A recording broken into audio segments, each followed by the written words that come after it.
Released in Europe on the 5th of October 2001 on PlayStation and PC in 2002, the Italian Job was a budget racer that received mixed reviews by always integral and never compromisingly synergized or ego-driven video game publications of the time. It was developed by Pixel Logic, who'd previously done Carmageddon Cash-In Crime Killer, and of course, the immortal Wayne's War of the Worlds. Both racers. It was natural progression then that in an effort to attract bigger publishers, they would turn their efforts towards a movie license. From 1969.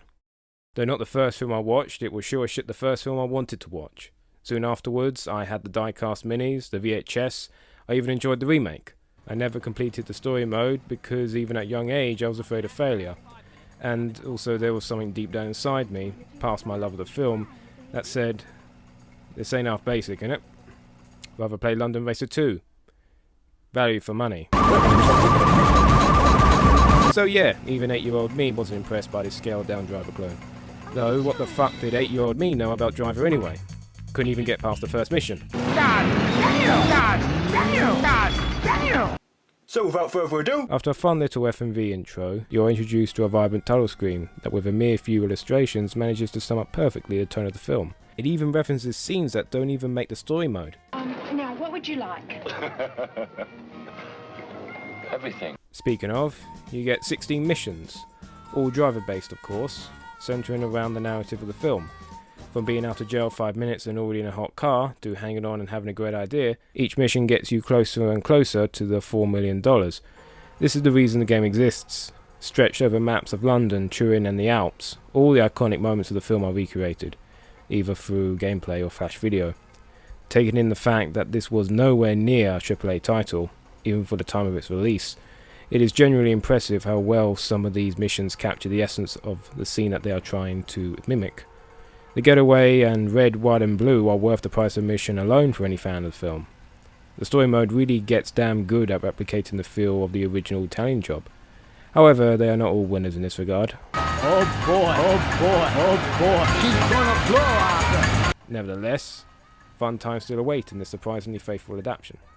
Other bows include Destructor, where you have to take out the traffic cones, the car's natural prey, in order to stop the timer running out.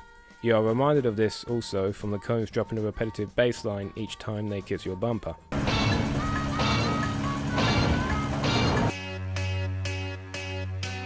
Another is Checkpoint, a more familiar mode in racing games where the object is simple. Reach checkpoints around a set course whilst fighting the timer. You get more time with each checkpoint you reach, you know the deal.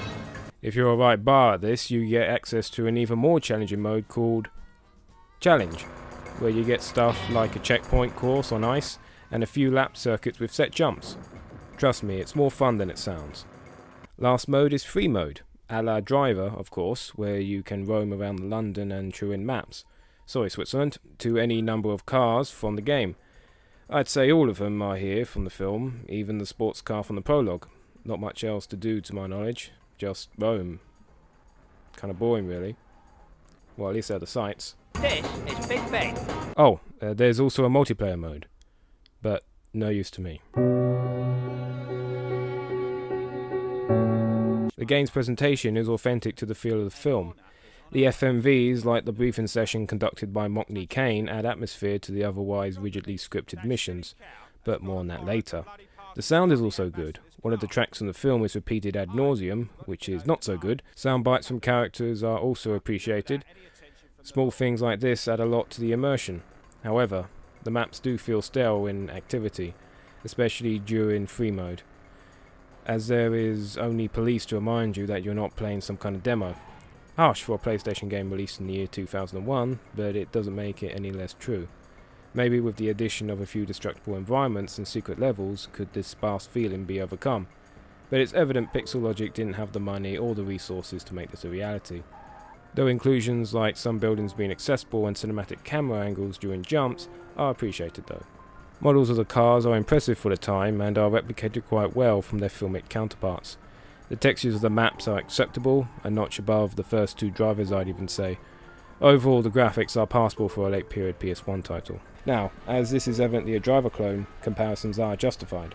The cars in Italian Job handle a little less responsively from that of Driver. There is also not a lot of weight to be felt from handling these vehicles, especially since the cars don't show damage from collisions. A popped up tyre is all you get in this regard. All this goes towards making the driving feel rather clunky. However, there is variety amongst the acceleration and physics of certain vehicles. Sports cars feel fast and loose, minis feel tight and contained, buses feel bulky and like battering rams. It is speed here, not realism, that is the focus. Level design is not particularly adventurous, minus the aforementioned story missions, though the story missions themselves also suffer from this lack of variety, as either the timer is too strict, or the missions themselves are too rigidly scripted to allow any breathing space. Point A to point B. This makes for a good 60% of the game, unfortunately. This is really where the Italian job starts to show its budget, as you feel with just a little more time in developmental, or hell, even just making a jump to the PS2 would have benefited the gameplay greatly. Unfortunately though, it's a decent driver clone and an even better movie tie-in that we'll just have to settle with. In conclusion, the Italian job still suffers from repetitive gameplay and limited maps as it did back when I played it 15 years ago, but my mature brain now appreciates the effort put in to effectively represent the licensed product it's based on. It also has some stand-up moments in gameplay that might not make it so inane to say that it is one of the best movie licensed games out there, at least one of the top 20. From the position of trying to make a game on a dying console out of a then 32-year-old film, the results from Pixel Logic are outstanding. This game, apart from brand recognition, had everything going against it, and even though a fair share can be said out of what wonders would have been done with PS2 hardware, the Italian job is a prime example of taking a lemon of an idea and making a game that is as mildly sweet as lemonade. Could this just be nostalgia? Could be. I'm not going to say that it is though. This was a good effort with what Pixel Logic had. Unfortunately, it didn't pan out for them, as this was their last game. Shame. At least they went out that pandemic. And hey, this got distributed by Rockstar in the US mere months after GTA 3. So there was that. I do recommend the Italian job, especially to fans of the film. This was definitely made with them in mind. So that's it. Good game?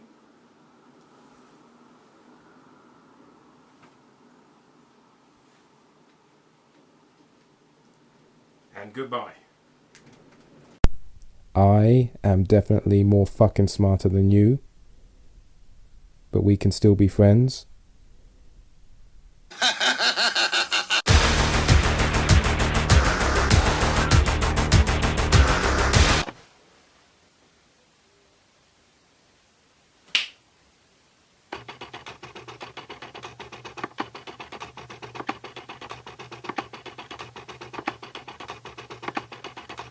Inherently cinematic. Video games and films like to play with each other's balls. There's no art, just faggots shooting at one another.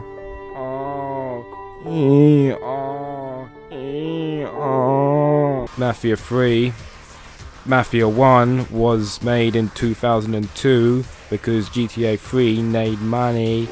We need the money. We need the money! It was a great game. It was an acquired taste, but it was still great. GTA 3's story was token at best, and only served to house mainstream accessibility in what was, let's be honest here, just an exercise in expansive hub design sexed up with murder simulation. Gen X, we hardly sucked your cock enough. Mafia 1 opposes this every step of the way in its game design. The cars are slow. Old cars are slow. The gaming is great because gaming is great. There's no reason to explore the hub because God intended that. The game is tightly scripted is what I'm getting at. Don't have a...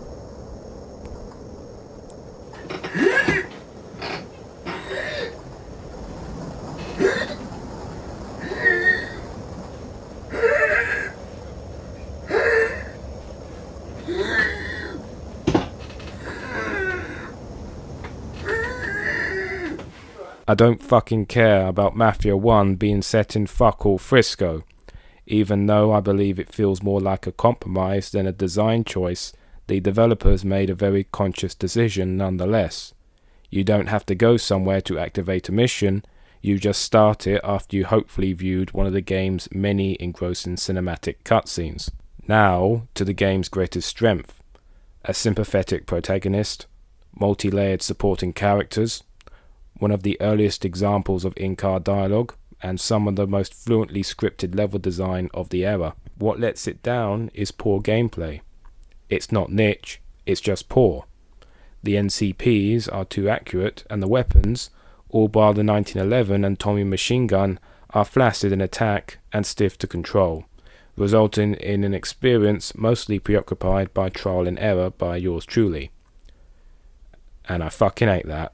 Mafia 1 is broken, would be something I would say if I was Russian, because it is a fucking lie. Still, it is a game more appreciated than enjoyed, but there is still a lot to appreciate. I love movies about businessmen, so if you do too, the story mode is one of the best of the 6th generation. There's a mode about cars. Forget it. Second game is next. There was a second Mafia game.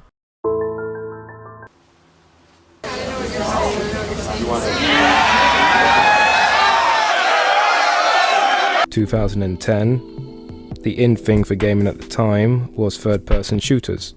Gears of War, Uncharted, Blood on the Sand, it was all there. Mafia II adopted the most popular design, like the other game, and then added a lesser story on top of it, not quite like the other game. Mafia 2 is a narrative centralized game based around 2 fucking sociopaths and has fleeting moments of ingenious cinematic gameplay. To say that Mafia 2 had an unusual feel for the time would be a half-truth, but it is still unique. It combines fantastic driving mechanics and perfectly acceptable shooting mechanics with a story lacking too much logic and possessing too much machoist hubris to match its ambitions for drama and that epic feeling. Nice that you can wear your own clothes. Nice that the 40s, 50s period setting was so detailed. Unfortunately, with no sympathetic player protagonist with relatable or even understandable values, there is no hook, and all of it becomes worthless, because their worth is through aiding the story, and if the story is kinda shit, well, there you go. Mafia 2, for myself, was an episodic experience when it clearly wasn't meant to be. I didn't relate to the characters in any way, so everything within the narrative felt like it just happened. There is still the odd moment of ingenious scripted level design that reminds you that this was a sequel to something indeed special. In the end though, this is a narrative-driven game with a lackluster narrative. It is the gangster squad of video games. Next! So call up when times were rough, when times were rough. Our story ends for now on a bittersweet allude with Mafia 3, which is Watch Dogs without the phone, which is this cunt without the period setting, which was Saints Row 2 without the Mafia.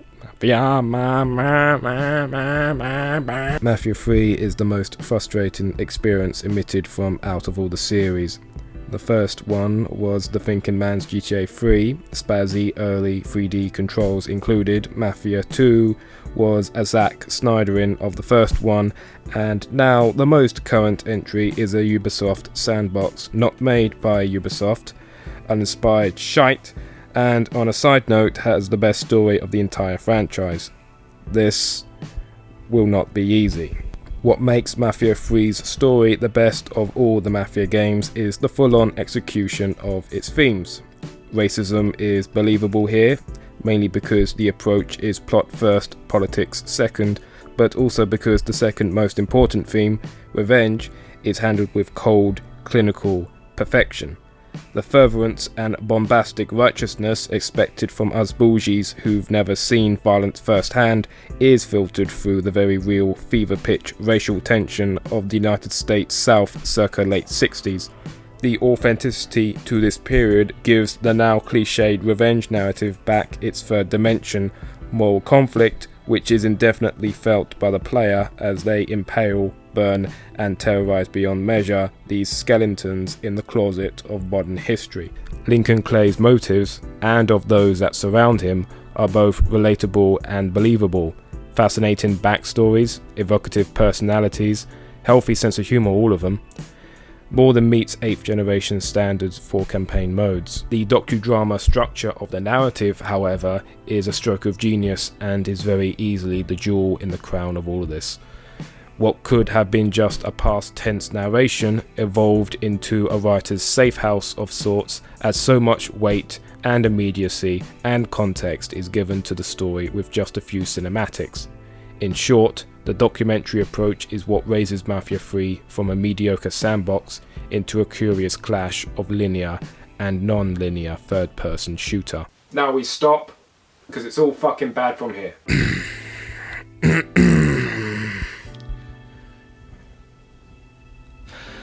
I've played this game twice already before I even picked it up, and expectations were, in layman's terms, fondled by the balls. Good things in gameplay are the weapons sound design, which is punchy and is good for the homicide. Run that motherfucker out of here! Controls are accessible enough.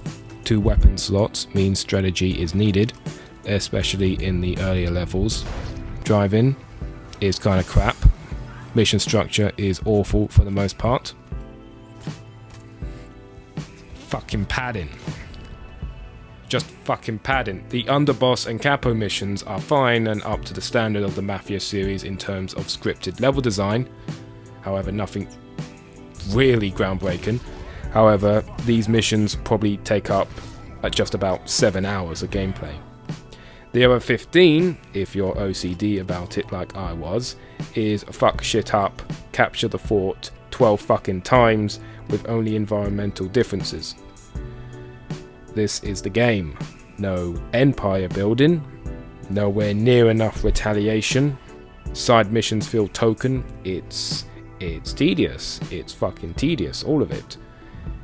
Collectibles, is that the fucking best you got? Most of the game is fucking padding. 8 hours of good gameplay, 15 of pure shite that we have played 4 fucking times already. The story is even screwed up by the gameplay, as you're given a choice, shit the bed, regarding who you want to take down first in this empire. There is little to no difference made to the story regarding this, minus some inane dialogue from some CNCPs. The C stands for cracker. Completely unnecessary and kills the flow of it. The gameplay fucks me off, and in a game, which is a game, that's a problem. Mafia III will frustrate you with standard defining highs and industry exemplary monotonous lows. I would like a Mafia IV, probably set between 1977 and 81, that'd be great. However, Mafia III is worth at least one try. The DLC content is fun, I recommend that as well. Discounted. Will games and films ever coerce appropriately? Who fucking cares? Seriously. Bye.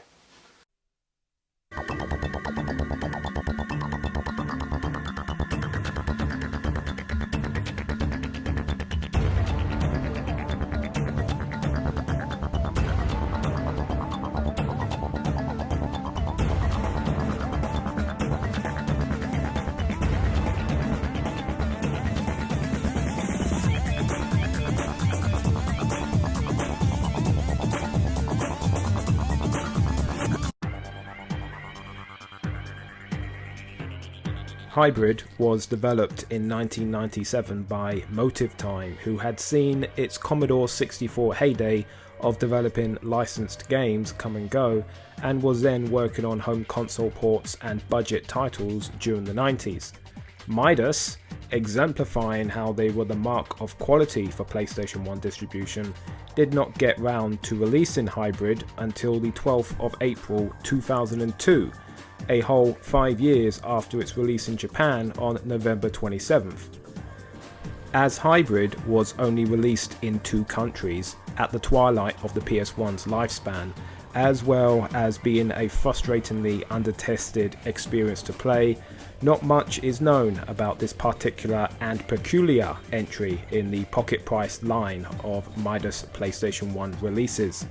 Amazingly, a dedicated article on Hybrid does exist out there on talonbrave.info, courtesy of Mark Soden, and pretty much all of the background info the review contains here will be from this post.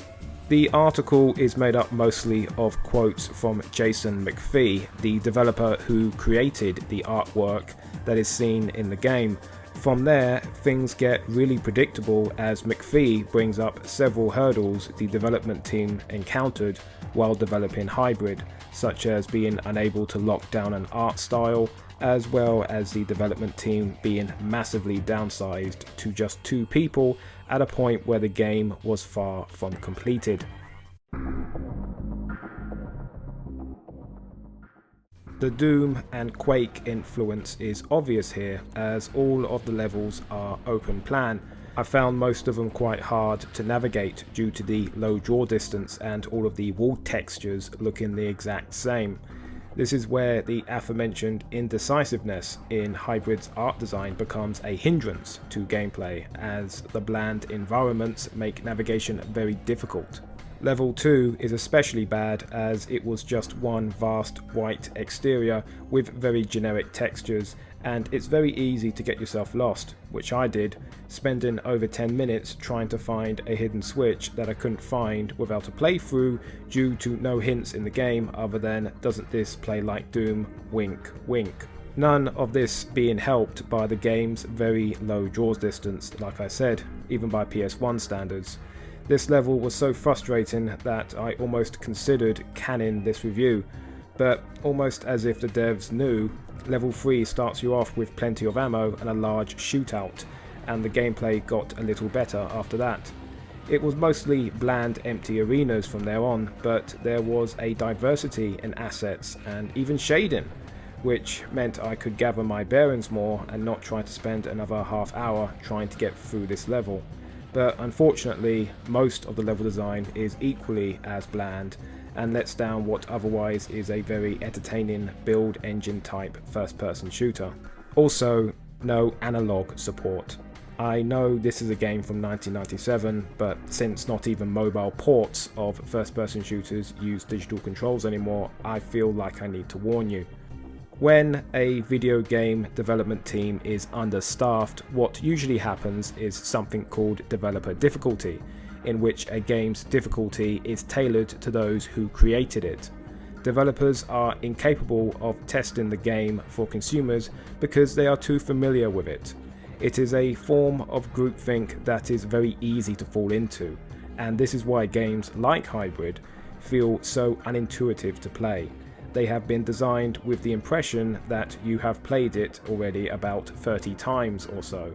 This is common with video game projects that undergo crunch, especially in the days before broadband, to the point where such infuriating difficulty was considered just the style of the time, rather than incompetent upper management leaving their mark on the final product. But gameplay wasn't the reason I was attracted to Hybrid in the first place. It was more to do with, first, its obscurity, and secondly, being an atypical product of its era, not just in its concept of being a low-budget 2D ripoff of Quake. By far the most enduring quality of Hybrid is the enthusiasm for world building found within the restrictive boundaries of a budget PS1 title. From the blurb found within the manual alone, you can tell that a lot of effort went into making the world you inhabit in this game as believable as possible.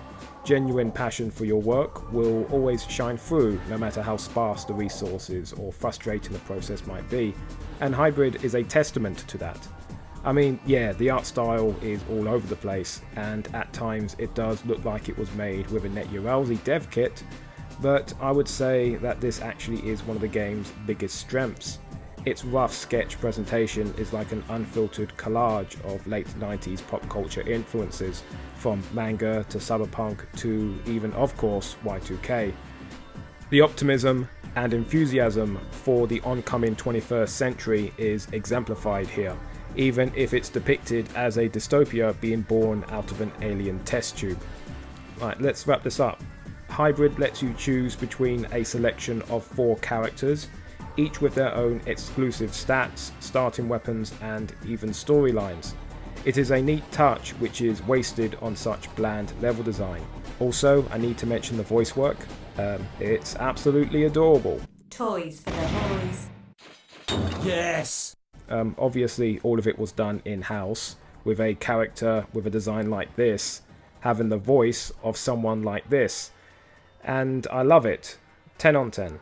The sound design, usually the strongest aspect of any PlayStation game in my opinion, is basic, horribly compressed, yet undeniably satisfying. Yeah!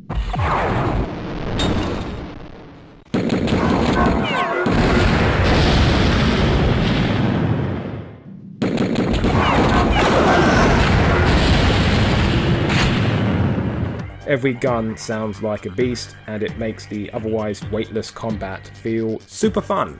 In conclusion, Hybrid was a fun first-person shooting experience for me in small chunks.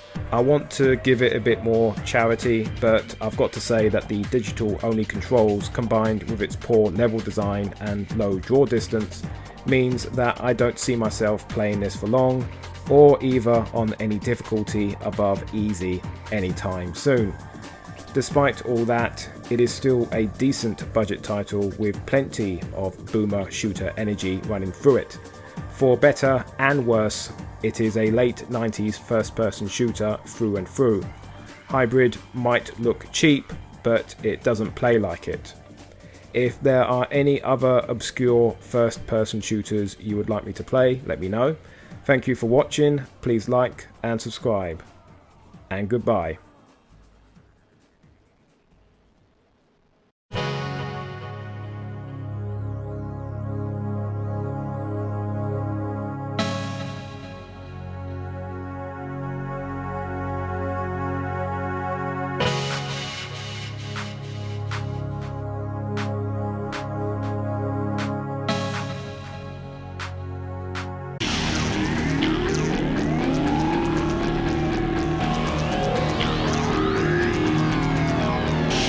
Smackdown for the PS1 was released in 2000, first in North America on March 2nd and then in Europe on April 14th.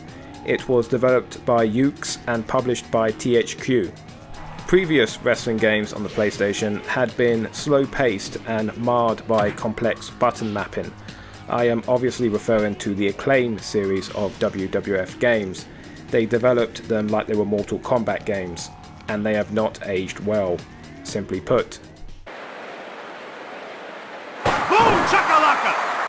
Yuke's, the developer of Smackdown, had been making wrestling games since 1995, previously creating the Touken Resanden series of wrestling games in Japan for NJPW. Despite having a higher profile in Japan, the game engine used in Smackdown was not based on the Touken Resanden titles, but rather The Pro Wrestling, a budget title developed by Yuke's as part of D3 Publishers' Simple series, and was released several months in Japan beforehand. The Pro Wrestling is a much more fast-paced affair than Touken Resanden, and that is why I think it was chosen for the American market.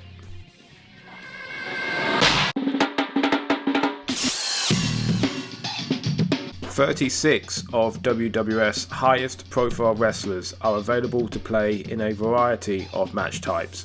Most importantly for myself, the hardcore and anywhere full matches. I am not alone, as not only do the 5 backstage areas feature prominently in the game's trailer, but also on the back cover of the game's dual case. WCW Mayhem might have beaten it by a few months, but Smackdown was truly the first wrestling game to give you the proper backstage brawling experience that was a mainstay on weekly wrestling television at the time. Talking about the gameplay, what I can say is that Smackdown is a spammer's delight. Being based off a game from the infamous Simple series explains why there is no real strategy behind Smackdown or its sequel in terms of gameplay other than hit enough moves or taunts until you can pull off a finisher. It's simple. It's also unfulfilling. if still fun gameplay, as the hit and run combat is both its greatest flaw as well as its greatest strength. Pick up and play wrestling at its finest, but for hardcore fans, performing moves can feel weightless, the pace too quick and outcomes random. But if that doesn't describe the general in-ring quality of WWF's product in 1999, then I don't know what does. The focus is on pace. Like I said before, previous wrestling games on the PlayStation required stupidly complex button inputs to even do the most rudimentary of moves. Acclaim approaches wrestling games as if they had to play like beat-em-ups, which is an approach I must say has to come from either complete ignorance or belligerence of how wrestling actually works. It's understandable, since kayfabe was still pretty much respected in the wrestling business even by the late 90s, but the result still ended up in frustrating experiences that have aged pretty poorly.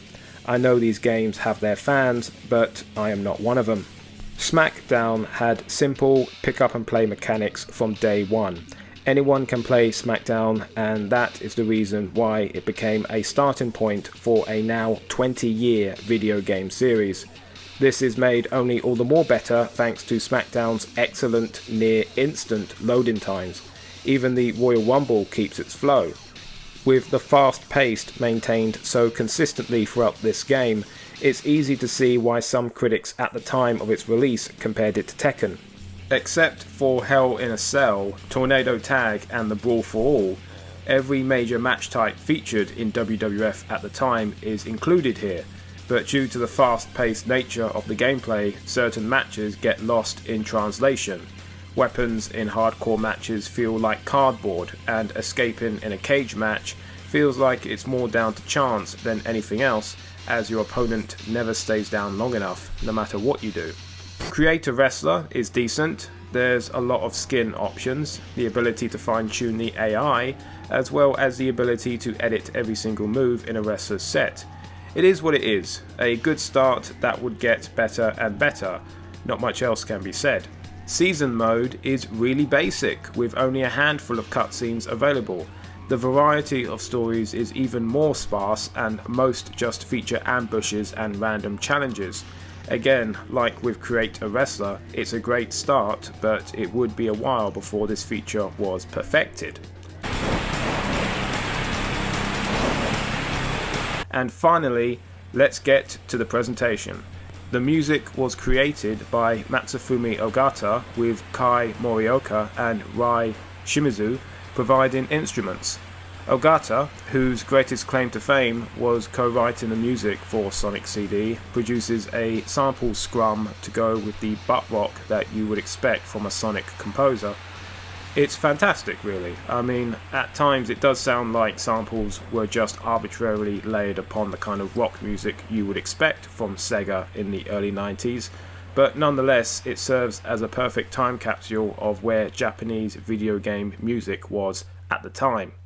The user interface is weird. Firstly, it looks horribly compressed, either that or a bad noise filter. Secondly, the art style is somewhere in between the industrial grunge of the Acclaim titles and the more shiny Y2K aesthetic that would define the look of the Smackdown games until Smackdown vs. Raw.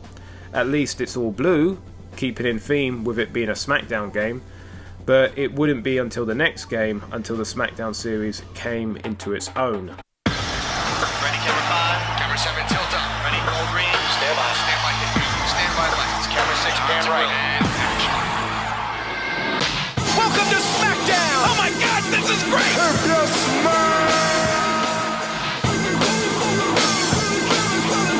Smackdown 2 Know Your Role was released mere months after the first Smackdown game on November 20th in North America and the 1st of December in Europe, and this quick turnaround is evident with the final product for reasons I will get into soon. The roster for Smackdown 2 has expanded since the previous game to now 66 playable WWF superstars in over 20 match types, new entries including Casket, Hell in a Cell, and TLC. Anywhere full matches have also been improved, with a very impressive full team accessible backstage areas to fight in. Perhaps that is where all the memory went. Again, I'll explain soon. Everything I said about how the first game plays also applies to Smackdown 2. The game feel is nearly identical to the predecessor, except for more fluid animations. About as much as could be expected for a development cycle that's less than 9 months. Maybe that could explain a lack of optimization in this sequel, as I don't know what's eating up the memory, but the loading times in Smackdown 2 are a huge disappointment, considering that the previous game had them near non-existent. The Royal Rumble, as you can see, has been turned into an absolute joke because of this. If Ukes has somehow kept around the source code for Smackdown 2 for the last 20 years, then removing these loading times completely should be a top priority if it ever got remastered. Create a Wrestler is improved from the last game with more intricate editing for appearance, an expanded available moveset, as well as the added features of entrance and sign editing. I was never big on creating original wrestlers, so all else I can say is that the loading times suck and did not help to inspire me. The season mode has also been improved with more cutscenes this time round that have more connective tissue than the previous game. You can even unlock characters this time round. But again, the loading times between matches are absolutely awful. One card featuring 8 matches could take anywhere from 5 to 10 minutes to get through, whereas in the first Smackdown game, you could skip an entire card in mere seconds. Simply put, Season Mode in Smackdown 2 is terrible and by far is the worst iteration from any wrestling game made by Ukes. The music was composed by a team of about 9 people, so even though Ogata does appear again in the credits, and some of the music he composed for Death Crimson OX sounds familiar, I can't really say who was the lead creative influence here. Ogata had the most experience as a composer at this point, but comparing the two games in terms of music is like night and day. There is much more of a techno influence within the game menus, however when it comes to the matches itself, it's once again pure fucking butt rock, and I have my suspicions as to where that came from. It's an odd soundtrack that manages to incorporate, like its predecessor, all the sensibilities from the 90s when it came to video game music, western or otherwise. I love it mainly because I played the game non-stop in the early 2000s, but there definitely are worse soundtracks I could wax nostalgic for. Without a doubt, one of the most curious aspects of Smackdown 2 Know Your Role is the design of its user interface. I don't really know how to describe this mixture of Y2K and hacker aesthetic, other than it comes off as some kind of cursed mod of the PlayStation 1 boot menu, with its floating spheres, glowing blue orb in the background, and the most bizarre sounds I've ever heard come out of a video game menu, wrestling or otherwise. The credit for this bizarre art style goes to Norifumi Hara, who is also credited as the producer of Know Your Role, as well as several other games in the Smackdown series. It's amazing that we actually know it was him, because not many games credit the person who designed the menu. Whatever developer does that is usually just credited as being part of the creative team. I guess when you are the boss, those kinds of accolades do not go unrecognised. Anyway, the menu design of Know Your Role is singular within the subgenre of wrestling games, as there is really no other wrestling game with a menu quite like it. That's why I love it. In conclusion, Smackdown 1 and 2 are really the only wrestling games you need to play on the PS1. It's not even funny how they blow the competition out of the water. As a matter of fact, it's a little sad. But loading times and lack of selling aside, Smackdown 1 and 2 are primo wrestling games from a time when wrestling had not or might never again be more popular. For those who already played it back when, I'd say they both hold up and you should give them a go. For those curious about where the 2K series began, I would also give it a recommendation, with the disclaimer that these games are fast-paced arcade experiences and in no way simulations. If that's what you are looking for, arcade wrestling games, then there are few better examples than the humble origins of the longest running wrestling video game series to date. Thanks for watching, please like, comment and subscribe, and goodbye.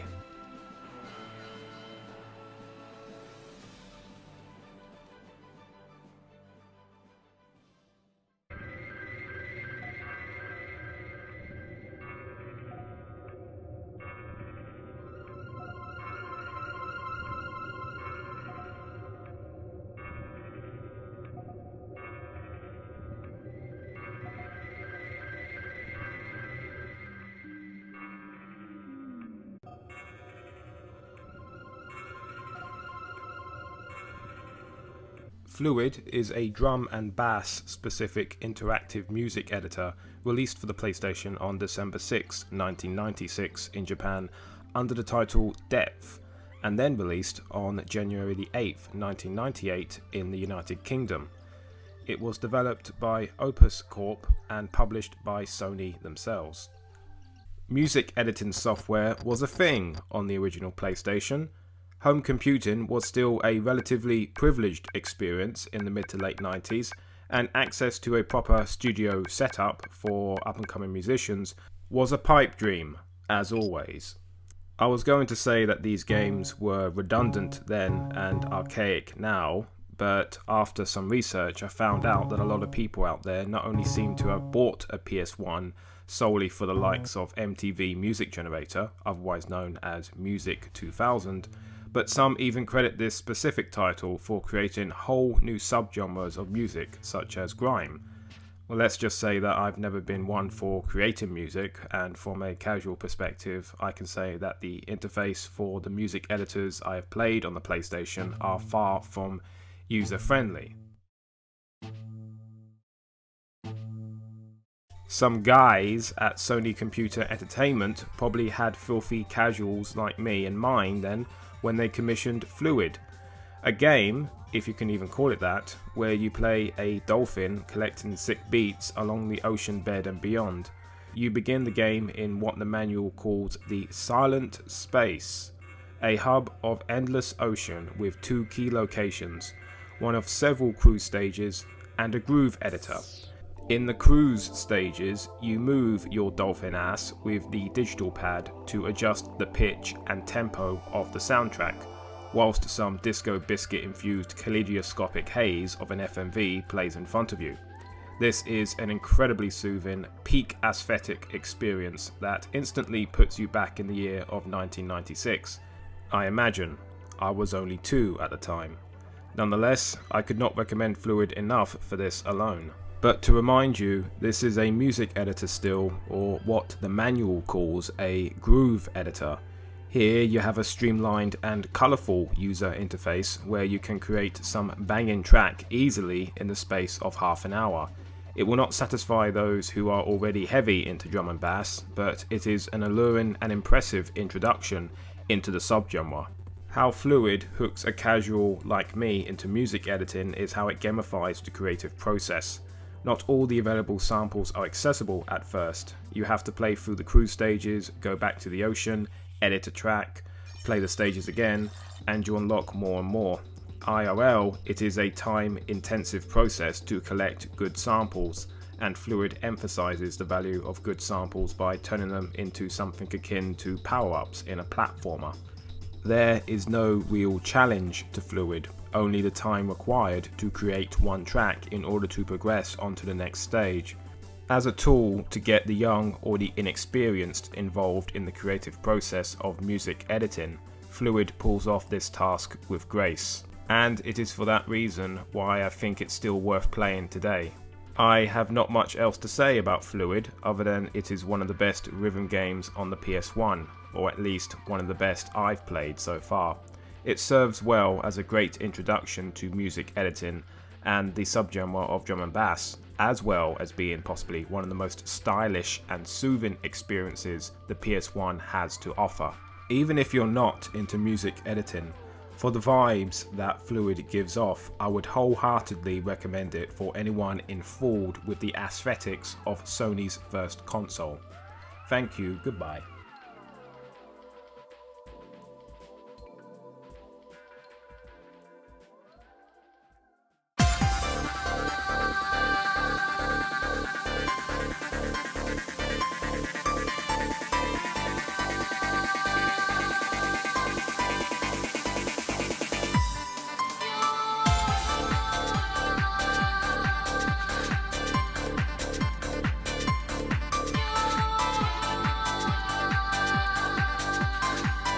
otherwise known as M6 Turbo Racing in France, and Car and Driver presents Grand Tour Racing 98 in America.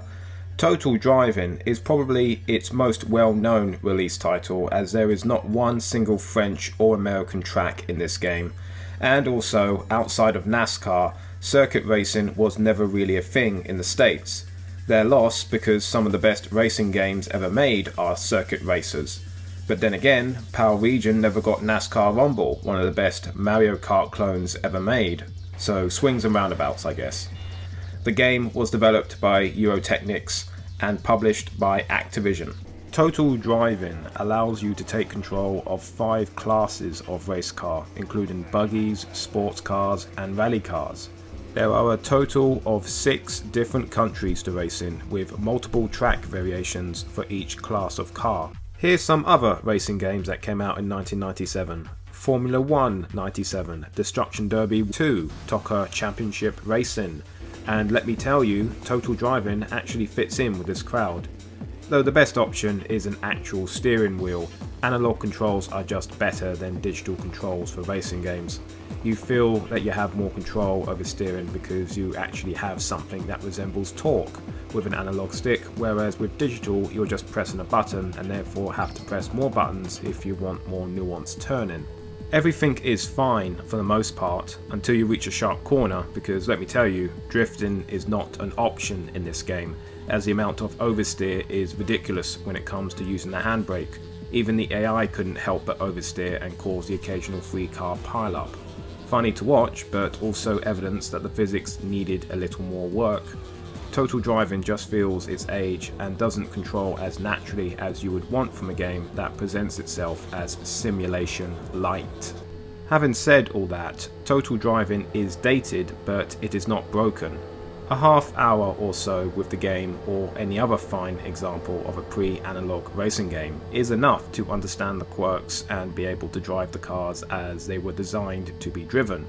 It also helps that the loading times in Total Drivin are near non-existent, and if you do find yourself wiping out on a sharp bend, you can restart the race in a matter of milliseconds. I can't remember the last racing game I played on the PlayStation that had better loading times, to be honest. An example of fine coding or my lack of experience with PS1 racing games. Only time will tell. There is not much variation with each class of car in terms of how they feel to control, apart from the obvious differences in speed and weight. It is most likely due to all the tracks being flat and not providing enough of that bumpy terrain which makes rally racing what it is. Despite all the tracks feeling samey to drive on, they do have variety in backdrops, colour palette and weather patterns, which makes all the tracks interesting enough to at least go round for one spin. However, it should be noted that some of these tracks are doozies when it comes to certain bends, so a little trial and error is to be expected. There is also a neat, though some would call typical, techno soundtrack. Yes, pretty much the majority of racing games on the PS1, and that is a lot of racing games, had a techno soundtrack and really is of its time.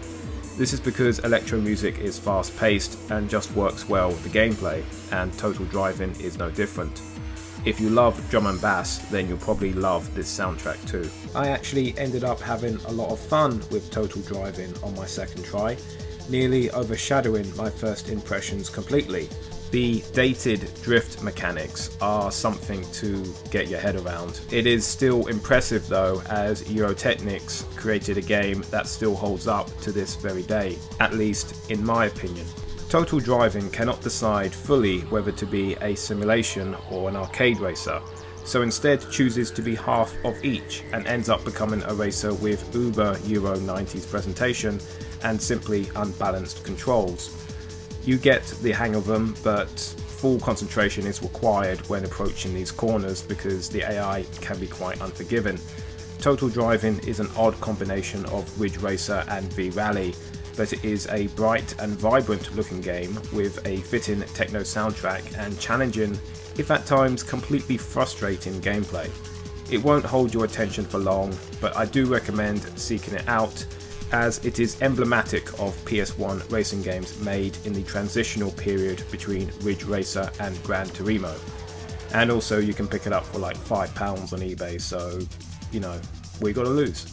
Max Power Racing, otherwise known as C3 Racing, Car Constructors Championship in other European territories, is another racing game, again by Eurotechnics, just a year after Total Drivin, and was published by Infogrames.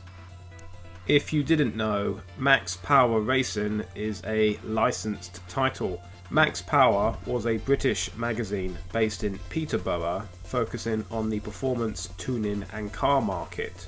It ran from May of 1993 to January of 2011. It was a big deal apparently, big enough for Eurotechnics to be interested in a licensing deal. The success of Gran Turismo increased demand for such a thing, so here they are. Though you can't change colours, which is a disappointment. First, starting up the game, you come across a FMV that is straight out of 1998, with random text popping up amidst what might be the motion picture equivalent of white noise, with multiple filters, picture in picture in picture, all colour corrected by someone who seems to be half blind. It brings on a mood, let's just say. After that, you are introduced to a very minimalist menu UI featuring bold white text on a black background, as well as beefy sound effects to bring the message home that this is a big boy racer. A little side note, Max Power Racing has widescreen support, which wasn't common for the time. From what I could gather in my research, less than 50 games in the entire PS1 library supported widescreen, and even less for the N64. So it's got that going for it, I guess. Max Power Racing came out in a post-Gran Turismo landscape, where all of the PS1 games were trying to match, or at least meet halfway, its sense of realism. Much like Total Drivin exemplified the awkward transitional period from arcade to simulation for PS1 racing games, Max Power Racing exemplifies the swift change in tone to more realistic and grounded gameplay experiences, mainly from the fact that officially licensed supercars are racing on the kind of terrain they have no place being on. Analog controls. They're jank. I never got how anyone could play a racing game where you move the analog stick to accelerate. It just feels wrong. Digital controls are more preferable for me, at least. It plays like a more fine-tuned, more weighty version of Davalex's London Racer series on the PS2. Now that sounds like an insult, but some of these games were actually quite fun racers. The issue with the London Racer series was the excessive asset flipping and extremely frugal presentation, things that don't describe Max Power Racing. Simply put, way better handling than Total Drivin. The tracks feel good to drive on, they are balanced well to give a great sense of acceleration, as well as provide a few tricky turns. Can't restart if it falls into the water, just like Total Drivin, and is just as annoying, especially in championship mode. Also, there are certain tracks you can only play at night, which means you can't often appreciate the vistas of these exotic locations. I can understand nighttime tracks being more of a challenge to the player, but some of these tracks you can only play at night. I only complain because some of these backdrops are incredibly scenic and some of the skyboxes are simply beautiful, like the ones that are set during the magic hour. Death by lava and nighttime tracks are by no means game-breaking issues, but they are distracting factors. Max Power Racing features another great techno soundtrack. In fact, it is even better than Total Drivin, with tracks like Life in Mind and Paralyzed Paradise featuring some great vocals. Rave culture and gearheads went together like, I don't know, vodka and ecstasy. The soundtrack fits in perfectly with the Max Power brand and completes this boy racer package. It is one of the better soundtracks you will find in a PS1 racing game, and that is saying something. Total Drivin and Max Power Racing are two good PS1 titles that, despite only being a year apart in age, reflect two very different periods in racing video games. Despite digital-only controls, they are still both fun to play, as well as feature a ton of late 90s charm if you're into that. As both these games never really sell for more than £10 on eBay, I could not see why someone wouldn't want to add one of these to their collection as the other racing game on the PS1. Thank you for watching, please like, comment and subscribe, and goodbye.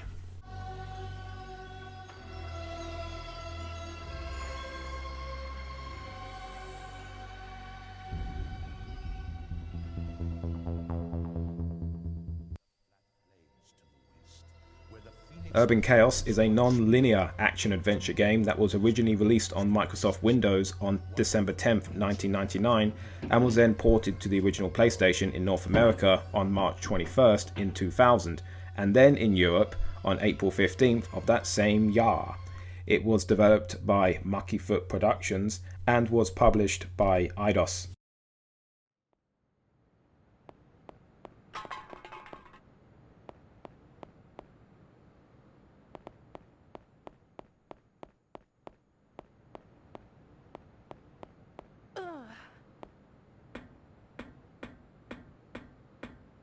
I was kind of dreading this review, if I'm honest. Urban Chaos is an incredibly ambitious game for its time, and I want to respect that. I even think that maybe I'm just playing the game wrong, but this PS1 port for me was a sluggish experience to play, marred by several presentation and control issues. Let's get to it, shall we? Did you ever think about what a 3D GTA might look like on the PlayStation 1? Well, Urban Chaos might well be the best answer you're going to get. The game is made up of several levels that take place in a limited sandbox with simple primary objectives and optional secondary objectives that become available as you explore the map. Despite being from the cop's perspective, the game nonetheless plays like a 3D beat-em-up sandbox, which despite the poor controls make for a unique experience on the PlayStation, one that the console was probably under-equipped to deal with. There are guns here, but they auto-aim for you and are very janky to control. Considering their sparsity, I feel the devs understood this too and instead focused on the fighting. The hand-to-hand combat feels like fighting force, clunky turn cycle included. The mechanics are complex and are kinda simplistic, but I feel the animations are a little too slow, and therefore the fighting feels unresponsive to play. I could forgive all this, but Urban Chaos, like as was the style of the time, is very frugal with its save points.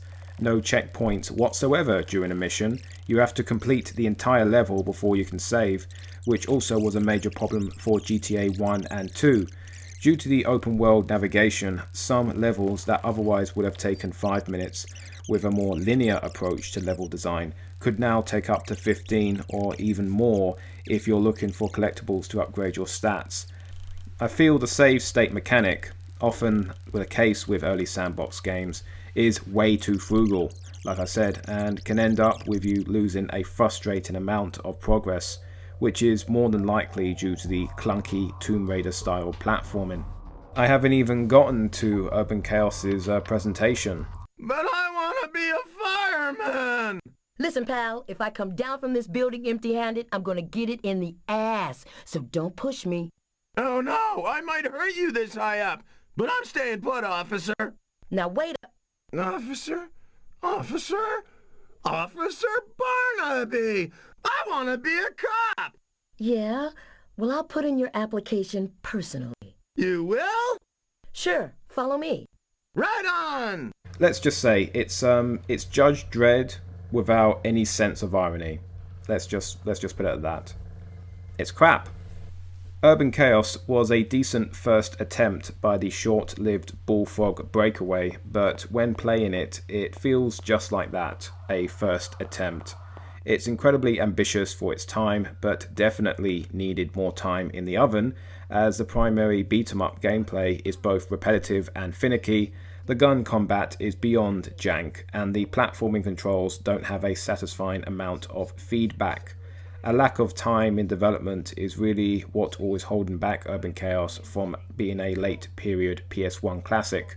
All the elements are there, taken mostly from successful games that came before and implemented almost as effectively, but unfortunately, due to a lack of polish, Urban Chaos remains a clunky, a bit very impressive early foray into 3D sandbox gaming, a design approach which would come to define video games as we know them. So for that alone, I guess it's worth playing, but you know, it's not without its frustrations.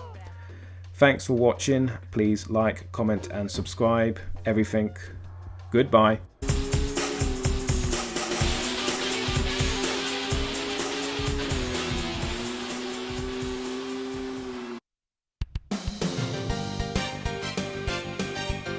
Peak Performance is an arcade-style racer that was released on the PS1 on January 24th, 1997 in Japan, otherwise known as Touge Max Seizoku Driver Master, and was then released on March 24th, 1997 in North America, and then finally in Europe in November of that same year.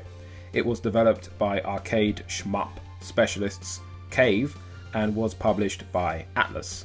A weird nod by 4 High Heels led me to spending a stupid amount of money on this very basic game. I mean, why this one?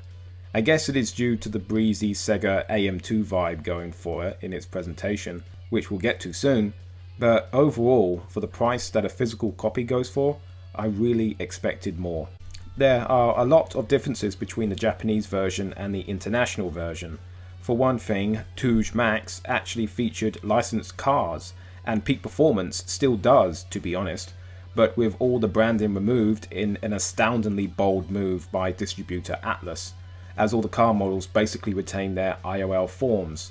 Other noteworthy exclusions include missing racetracks, as well as what I found to be the most heartbreaking exclusion, a removed story mode, a feature which would come to define the Touge Max series back in Japan, but unfortunately not available in Peak Performance. This feature so needed to be here because the game has all the replayability of a demo disc without it.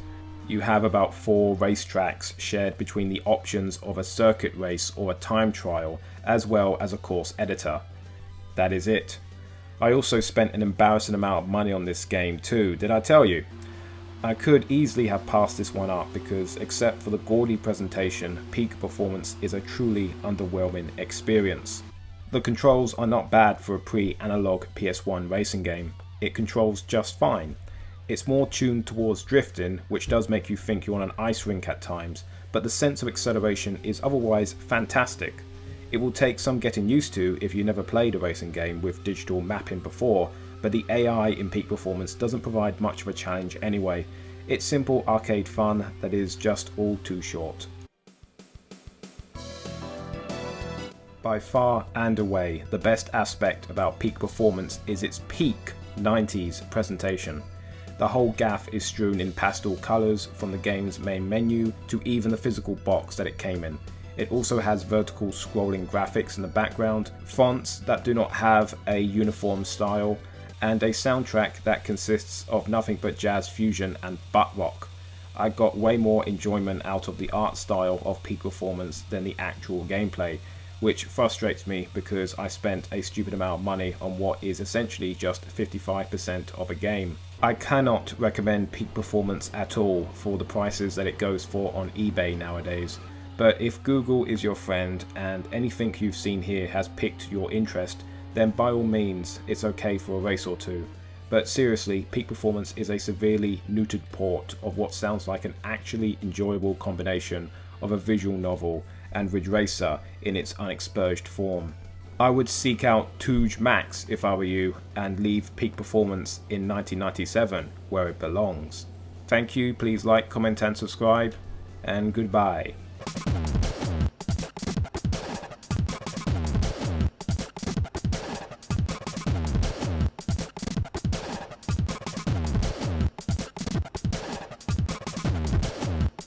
Released to coincide with the 1996 Atlanta Olympics, International Track and Field was released in June of that same year. It was developed and published by Konami. The game was a 3D upgrade of the already then 13-year-old track and field series, and that's definitely evident by its third generation button mashing gameplay. Its deceptively simple controls are murder on your thumbs, yet it is these physically taxing mechanics that defines what is one of the PS1's most beloved multiplayer experiences. As the presentation is balls basic and there is really nothing else to talk about other than the typical mid-90s graphics and the minigames, I will review each minigame in one sentence. Let's go! 100 meter sprint. Press 2 buttons to run. Don't jump the gun. Watch out for your thumbs. Long jump. Transitions very awkwardly between running and jumping mechanics. Shot put. Again, awkward transition between charging up and throwing mechanics, and the red arrow just appears out of nowhere. 100 meter. Freestyle. 100 meter sprint. In a pool. Plus a wall bounce. Splashy, splashy.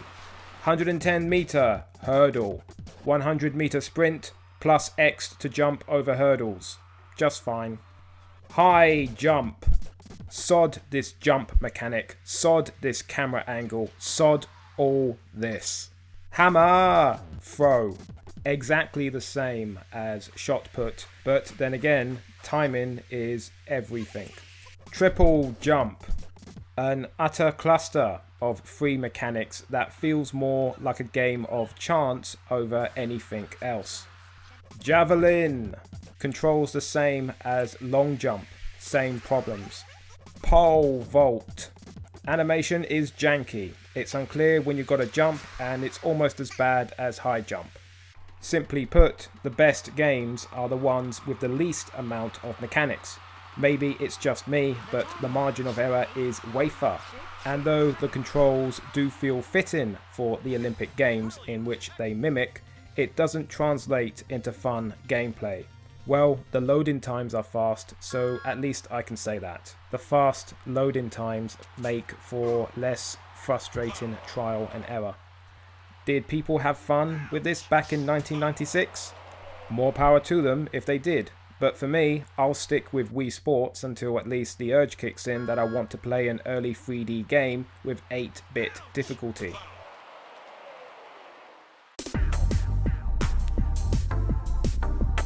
International Track and Field 2, or 2000, was released on October 31st, 1999 in Europe, and then in North America in December of that same year. It was developed and then published by Konami. You can't have a title featuring the number 2000 without something in it looking like a boot menu, and that's what you get in this game's user interface. Wireframes and grid-based art style takes over from the original's more mosaic, scrolling background, whatever the hell it was. The presentation of International Track and Field 2000 is peak Y2K, complete with a techno-funk soundtrack, which is an improvement from its predecessor, who had a soundtrack that simply didn't sound like it was completed. All of the minigames from the original are back, and they play exactly the same, with the exception of these new additions. Weight lifting. 3 unintuitive sequences including charge up, balance and thrust, which admittedly becomes entertaining after a bit of trial and error. Springboard. Oh, what is this? Just as worse as high jump, only with more finicky mechanics. Cycling. I mean, how could you mess this one up? It's just like running, where you tap until your thumbs break. Only now with the ability to change lanes. Pretty good. Canoeing. No. Just no. Just say no to dopamine. So, what else is there to say? Margin of error, again, is very small. Small improvements like adding a target onto the pitch meter. Graphics are better. Polygons are sharper than the first one. Music is better. Music exists. Loading times are much worse than the original. That is it. In conclusion, both international track and field games are challenging button mashers that I personally found to be frustrating experiences.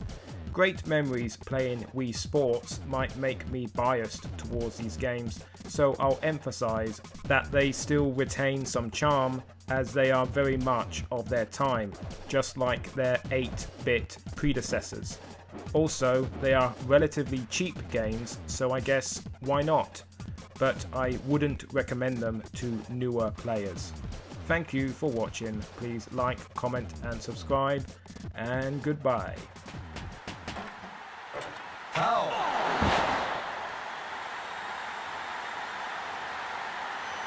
Searching for love.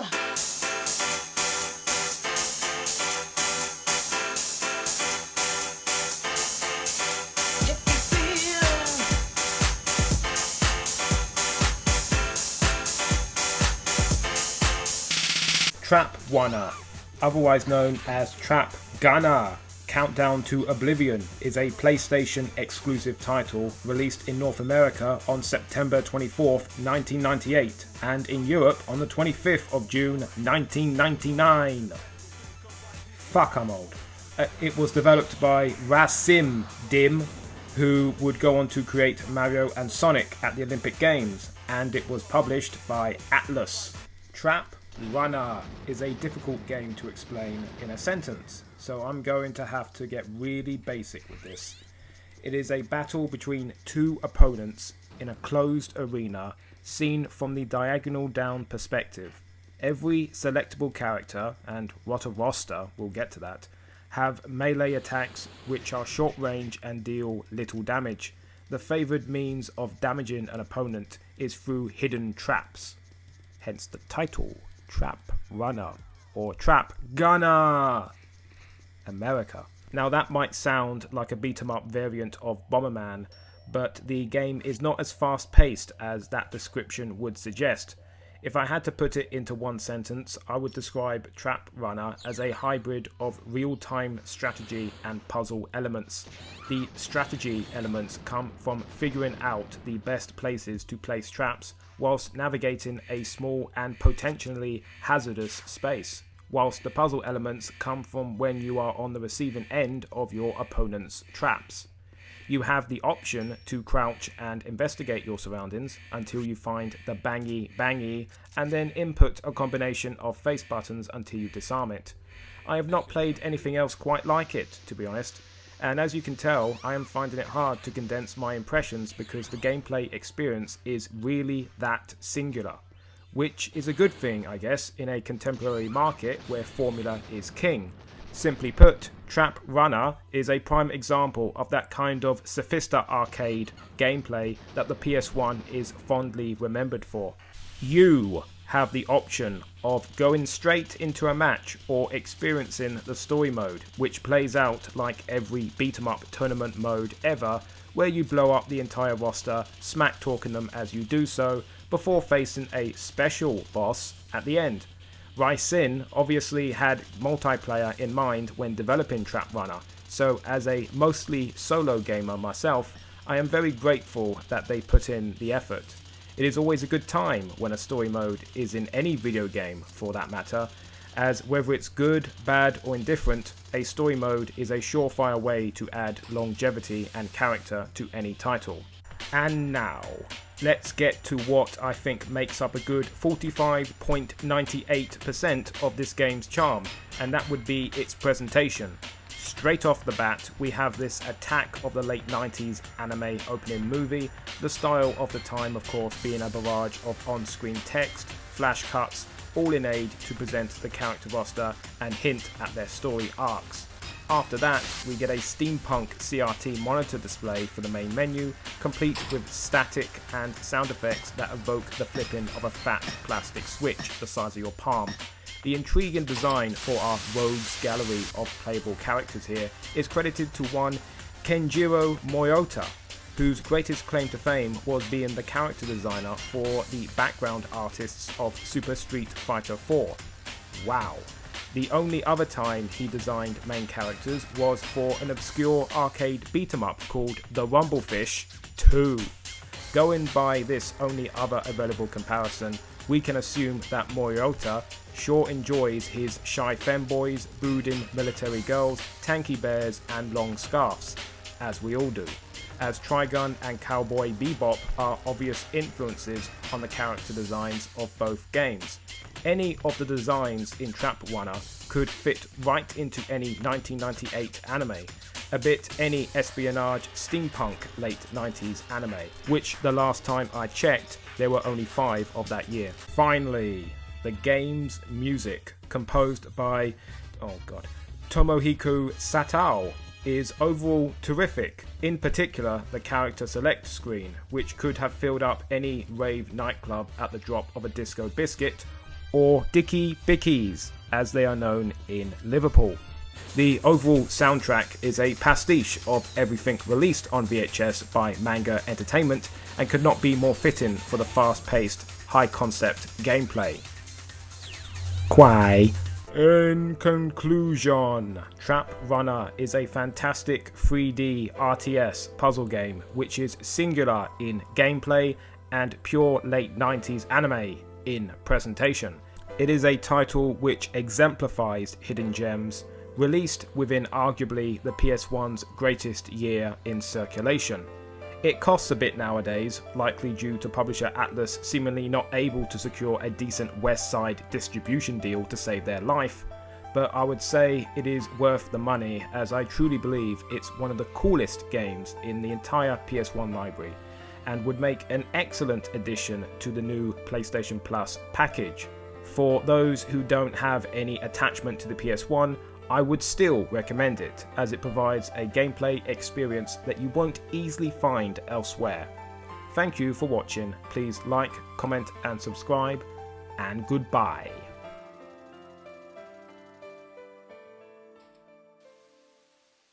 If anybody gets in your way, you know what to do.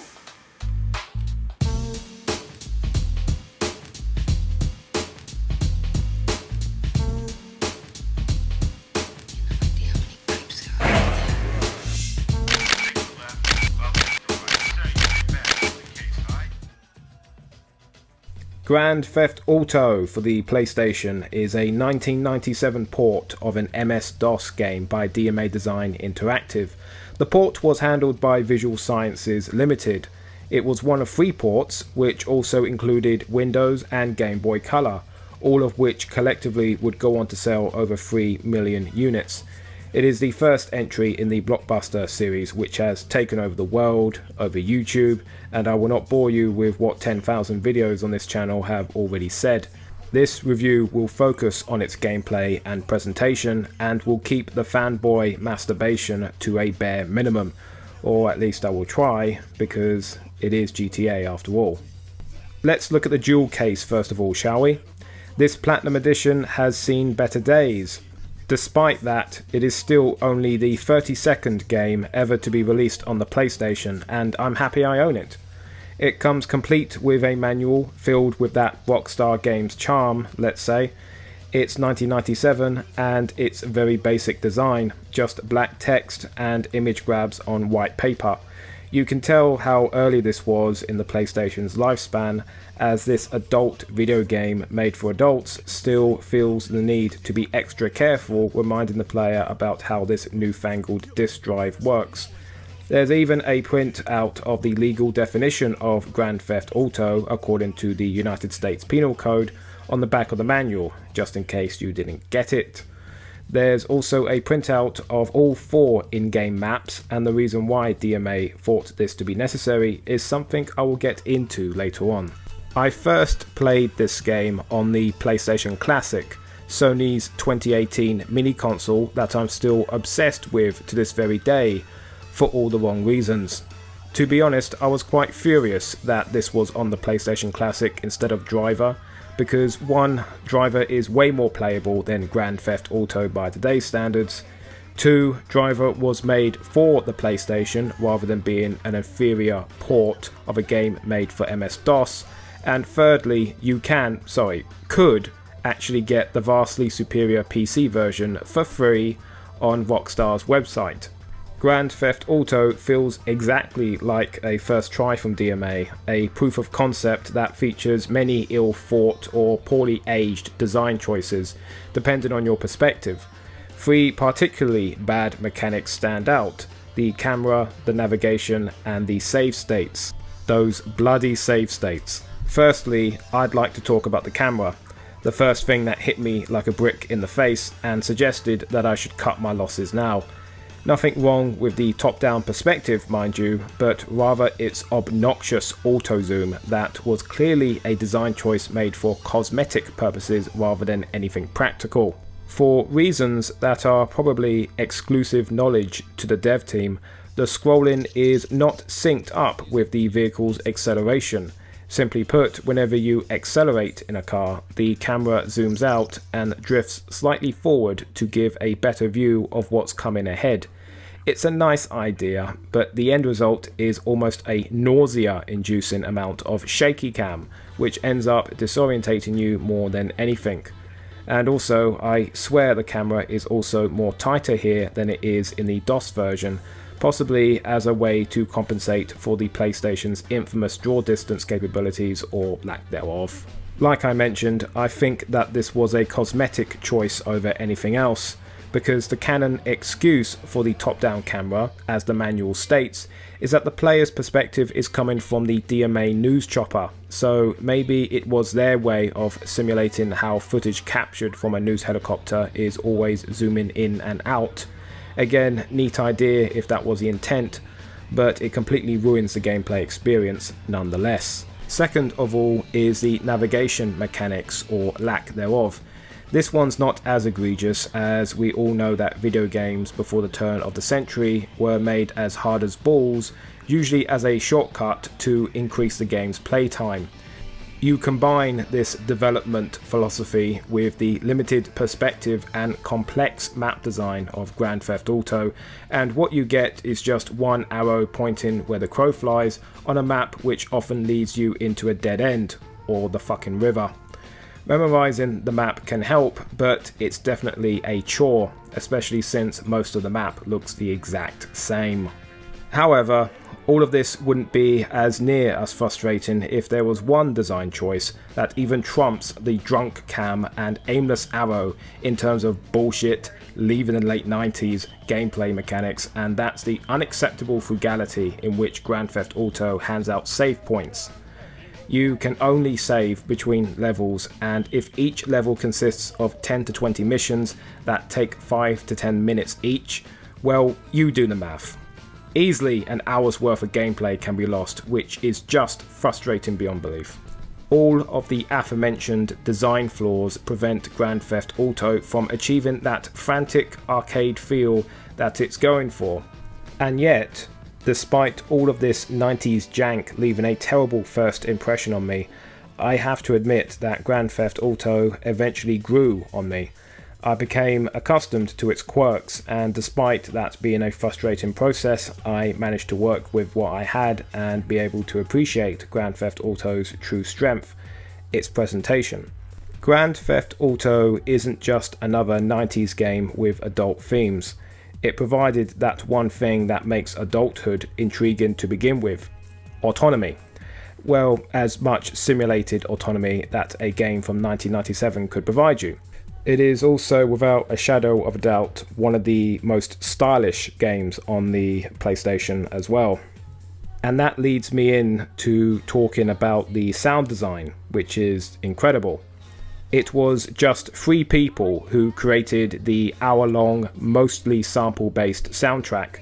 This soundtrack provides a lot of colour to the otherwise, I wouldn't say completely lifeless, but definitely bare maps. The sound designers created 7 radio stations, only 4 are accessible in the PlayStation 1 version, however. All can be heard when the player enters a vehicle. However, each vehicle only receives a limited number of stations. Again, for the PlayStation, that's only 1 station. I remember very vividly a time in college when a teaching assistant told me that the most significant thing about the early GTA titles was their music and how cutting edge it sounded. I think what he was trying to get at was that no other developer before DMA had used music as its central world building mechanic. There is a sense of a world beyond the map, and that's all down to the radio stations, which is, you know, I only wish you could experience that on the PlayStation, but you don't even get like those little idents that go in between songs. It's just 3 or 4 tracks, which you can get on the actual disc itself, but still, luckily there is a lot of charm to be had in 3 Scottish men's interpretation of almost every popular music genre to have ever been. So yeah, the soundtrack is poggers.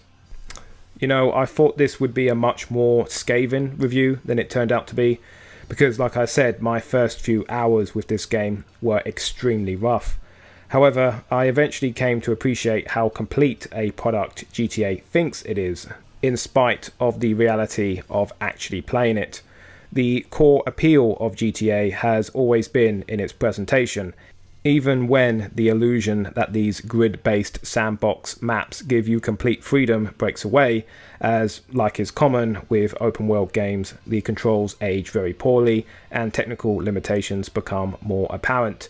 But as with all art, what time can't take away from Grand Theft Auto is the space in which it occupies history.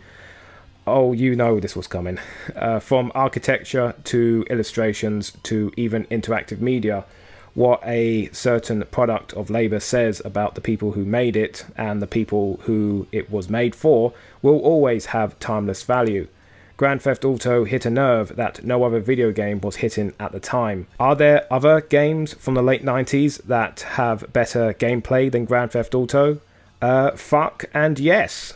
But only a select few, I think, captured the zeitgeist of that period, and none did it quite as well as Grand Theft Auto. The promise of complete freedom that GTA offers is given with shallow delivery, but it was done with utmost sincerity, something which its sequel undoubtedly proves.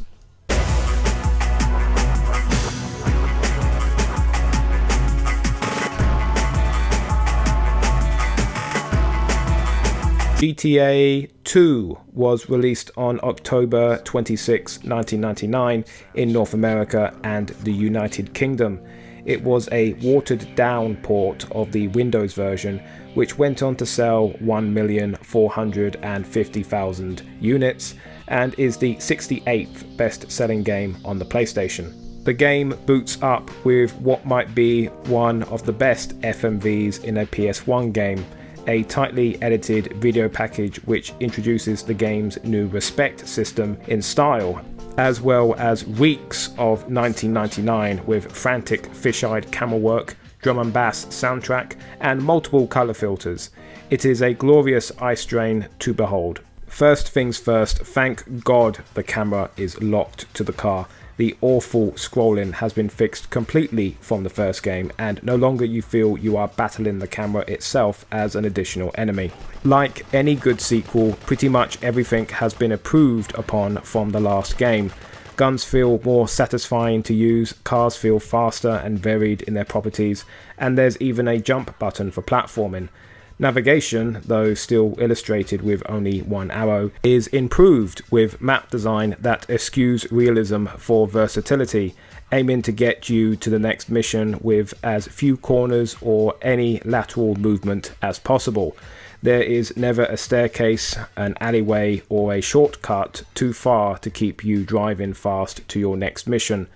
And last, but definitely not least, the ability to save in a level. There's a penalty of a few points to prevent players from spamming the option, but if you have enough currency, you can save your status without having to complete the mission.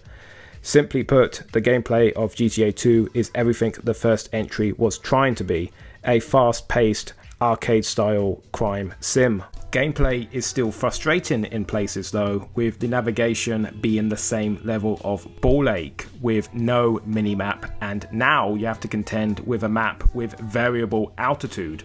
Why Rockstar chose GTA 2 to have a retro-futuristic setting is beyond me.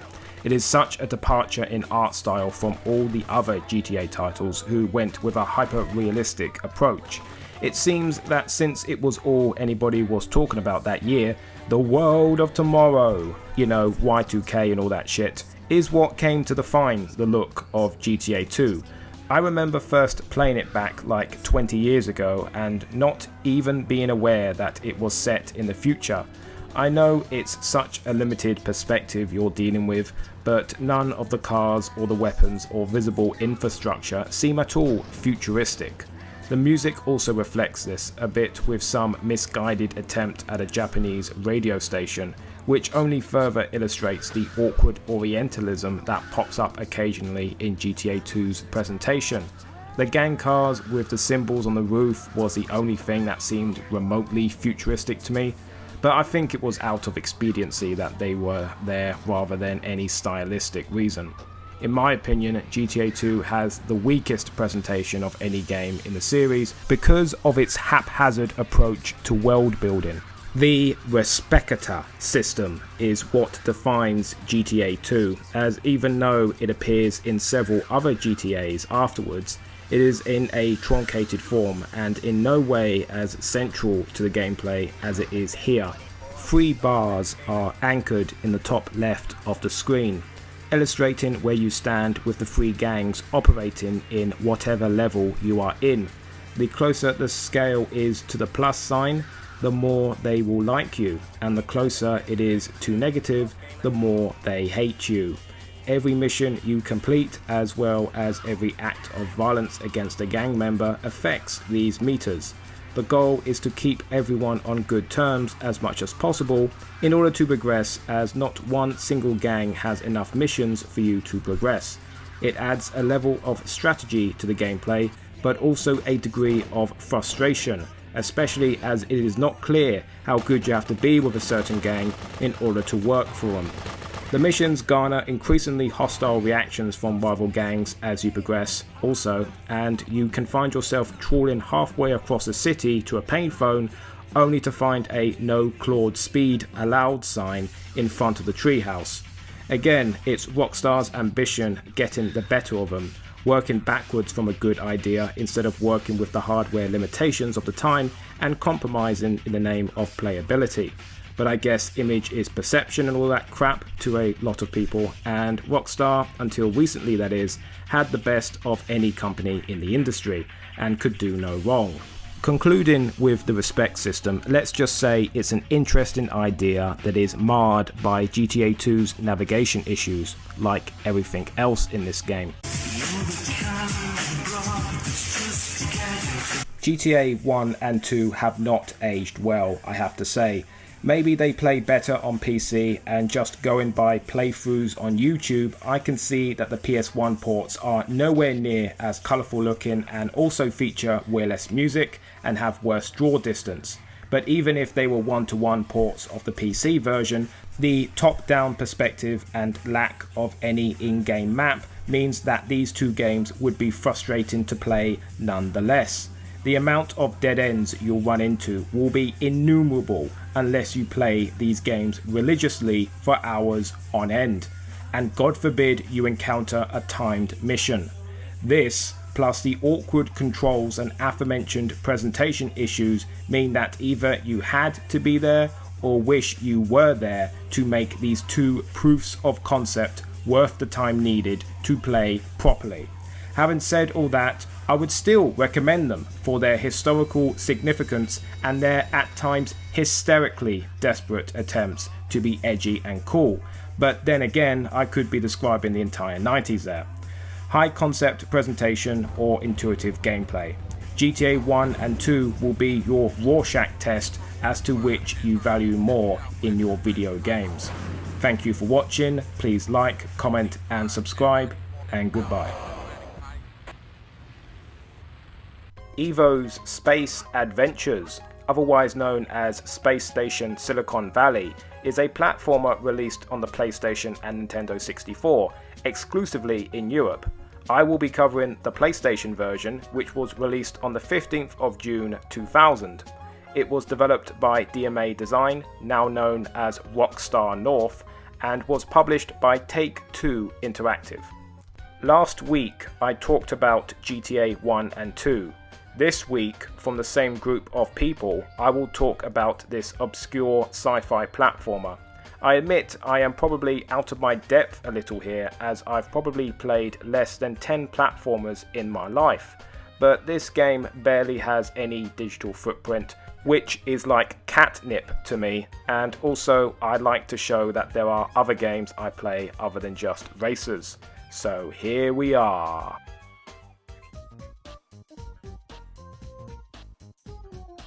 The basic premise of the game is that a space station full of robotic animals long thought to be lost has reappeared and is now on a collision course with Earth. A man and his robotic dog are sent to investigate. From crash landing into the station, you then go from level to level, swapping between bodies of various other animals in order to traverse various traps, puzzles and enemies. It is a neat idea for a platformer and by far was the most impressive element of Evo for me, but it was not enough to keep me playing on past the third level because I found the levels to be too big and the controls to be very janky for reasons I will get into soon. From what I have played of Evo's space adventures, which is not a lot, and from what I've seen on YouTube, what I can say is that if you have played the Nintendo 64 version and want to see how the PS1 port plays, well, the most stark difference will be in its loading times and bad draw distance, common problems amongst late period PS1 games. The PS1 port has gained infamy for how drastically inferior it is to the Nintendo 64 version. Nitro Rad's review was pretty comprehensive, citing its input lag, inconsistent frame rate, and a general sense of the screen vibrating due to the bad camera and graphics. It doesn't look that bad visually from the Nintendo 64, I think, but I can confirm that all of the other manky janky is here, and makes for a game feel of 1996 when Evo was released in the same year as Buzz Lightyear of Star Command. Unacceptable. Evo's space adventures feels very slow and laggy to the touch. The lack of music is at times creepy, and the gameplay overall frustrating. Having said that, I don't think the game is unplayable, and I got a physical copy in good condition for a song, which always raises my opinion of any title. If you played the Nintendo 64 original, don't play this port. If you are looking for a cheap, and I mean seriously cheap, PS1 platformer with some performance and presentation issues, then I would say go for it. But don't spend a lot of money here.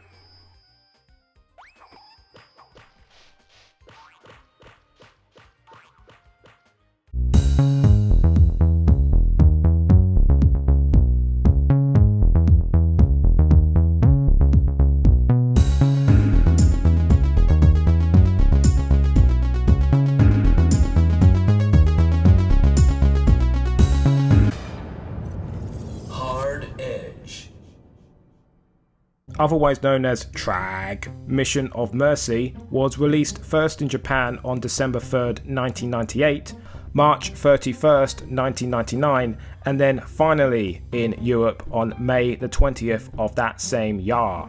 It was developed by the makers of Clock Tower, Sunsoft, and the European version I am playing was published by Infogrames. If I was to essentialize what this game was about, I would say it plays like Resident Evil and looks like Final Fantasy. The tank controls, fixed camera angles and Metroidvania style backtracking is all here, set against a backdrop of opulent architecture, soft magic and impossible hairstyles. Hard Edge is probably the most PS1 game imaginable and in many ways is a dream come true for me. By far and away, the best experiences I have had with any PS1 games have come from the classic RE trilogy. If you have seen other reviews of mine, you will know that I value presentation over gameplay, and though other PlayStation games control much better, none can touch Resident Evil 1, 2 and 3 in terms of its atmosphere and world building.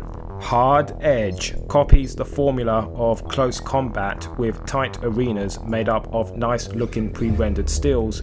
The difference being is that Hard Edge's combat is more melee focused and the environments are not as memorable as those in RE, but still have a character of their own nonetheless. If the likes of Bubblegum Crisis and Dominion Tank Police ever got a 3D game, it would probably look like this.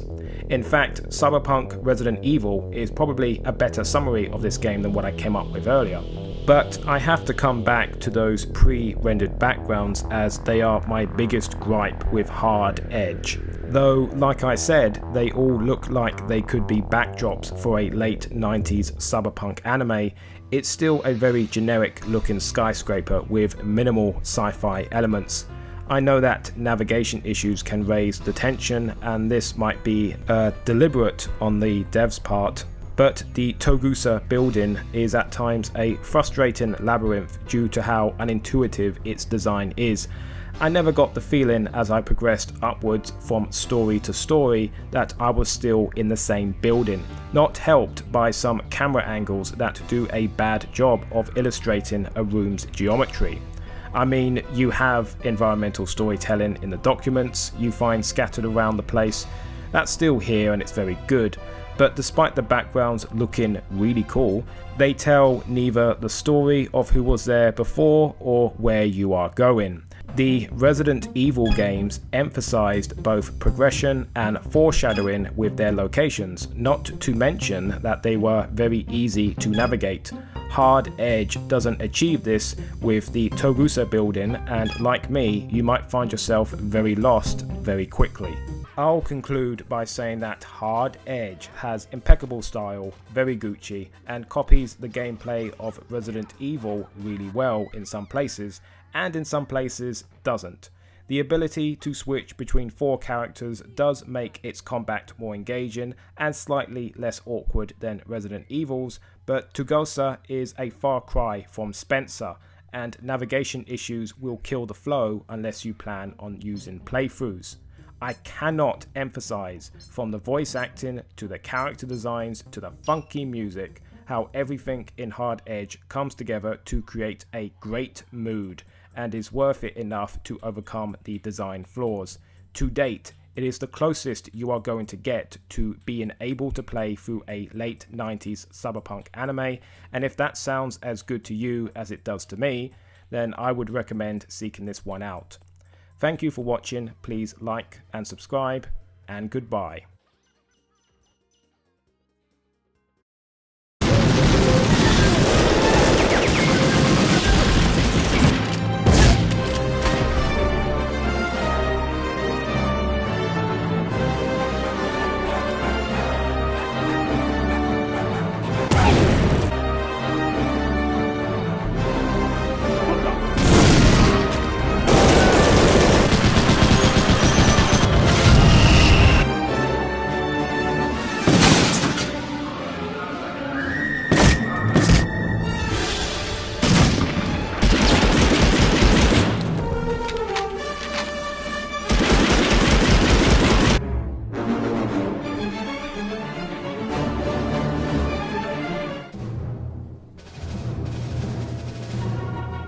Created by Steven Spielberg's video game company DreamWorks Interactive, Medal of Honor began when Spielberg held a meeting with DreamWorks Interactive staff outlining an idea for a video game, a first-person shooter set during World War II.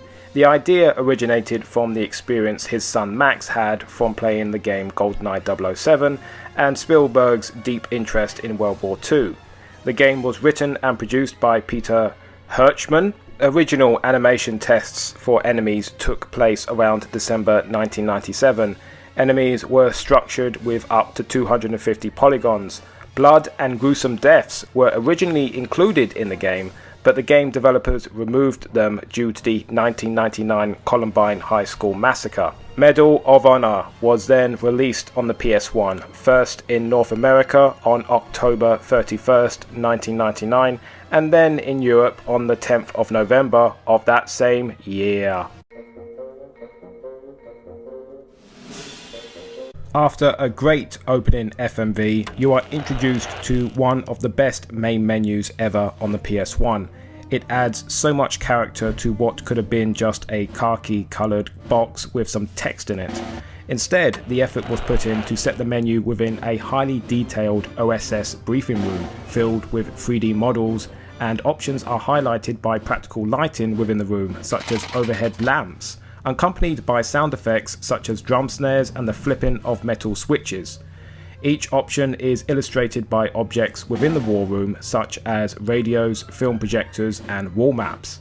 The main menu design places you firmly within the world straight off the bat.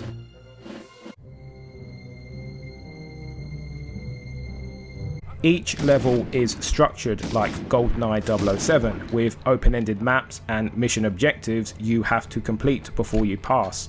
First thing you'll notice in combat is that you can't aim and move. Here's how the controls work, and they definitely feel like GoldenEye with an additional analog stick. You have to hold down R2 to bring up the crosshair. The crosshair might also not be pinpoint accurate and be positioned a few inches lower to where the target actually hits. You can auto-aim and move, but for those who love precision, this might make the game unplayable. However, I do think the game is very aware of this, as I never felt that I was unfairly swarmed by enemies. Also, the sound design and the rumble feedback makes up for this clunkiness.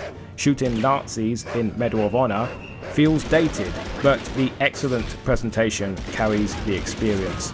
The animations of the NPCs provide some great feedback and vary dependent on where they are hit. Stealth missions suck though, not because they are difficult, but because the stealth is repetitive and boring.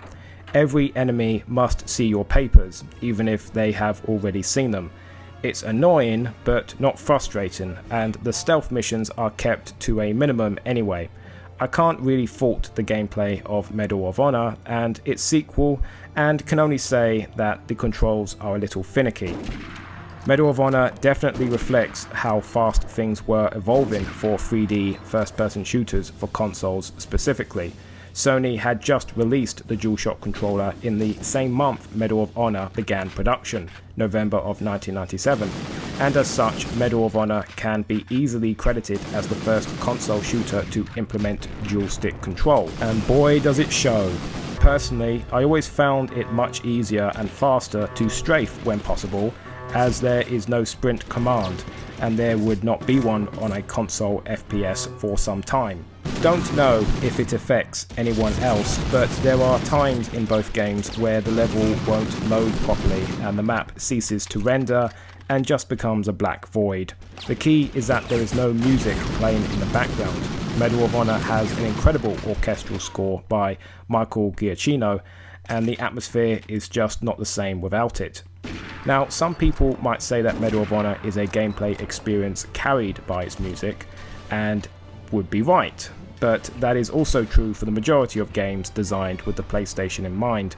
Sony is an audio company first and foremost. They were the ones to produce Japan's first tape recorder. In 1995, Sony understood they did not have the resources to develop processors and graphics cards that were a cut above the rest, so instead what they did was work with what they knew and developed what was hands down the best sound processing unit of any console of the 5th generation. You add this with Sony's stringent quality control and how intimate they got with production companies who had enough money, of course, and you end up with video games where most accomplished and ambitious elements are in the sound design. Along with Medal of Honor, Resident Evil, and Tomb Raider, the PlayStation is filled with fine examples of unstandardized control schemes being compensated with, for the time at least, really complex sound design. Overall, the presentation still holds up to this day, as would be expected from a DreamWorks production. The gameplay shows its age with its slow pace and tight corridors, but the levels are well designed and the weapons feel great to use. one of the first true World War II first-person shooters, and one of the best first-person shooters on the PS1, no question. Now, on to the sequel. Medal of Honor Underground was released on October 24th, 2000 in North America, and in Europe on December 1st that same year. Equally fantastic main menu for Underground, this time taking place in a Resistance headquarters. All of the bells and whistles from the first game are here, only now with a French Resistance angle, such as quills and gramophones for the options menu. Bonsoir Manon, I'm sorry to call you over on... Voice work is not as good as the first Medal of Honor. A lot of fake sounding French accents going about, but I guess FPS fans in 2000 would have had their heads fucking blown if everyone started talking French in their game. So when life gives you lemons, I guess. Underground controls just the same as Medal of Honor, so there is nothing really to say here additionally. Level design is much more ambitious than the last, however.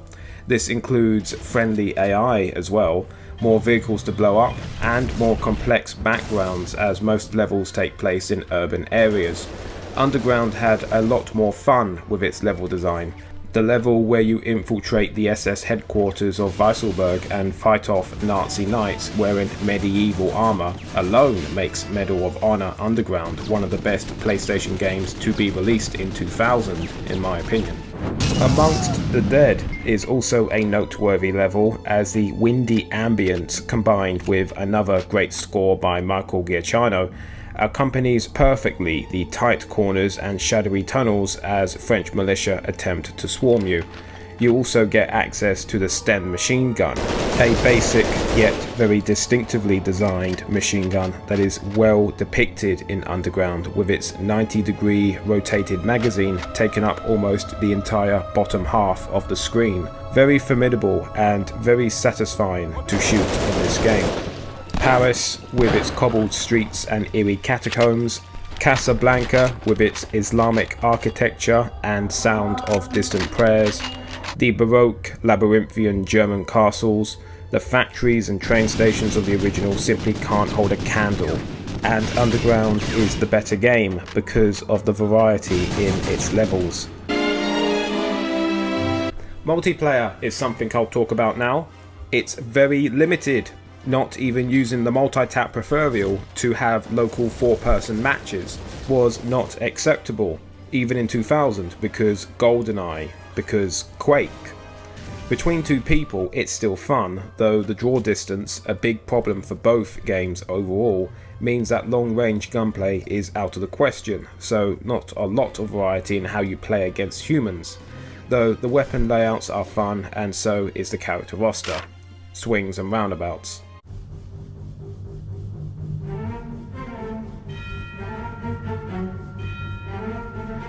Medal of Honor Underground is basically a high-effort expansion pack for the first Medal of Honor, retaining all the gameplay mechanics and not adding anything else, but what you can expect from a year in development.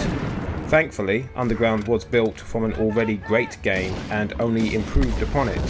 Famous for being a rare example of a female protagonist in an FPS, as well as having quite possibly the worst handheld port of all time for the Game Boy Advance, there is really nothing else to say. Great games, though they are over 20 years old. Go get these fucking games. Thank you for watching, please like, comment and subscribe, and goodbye.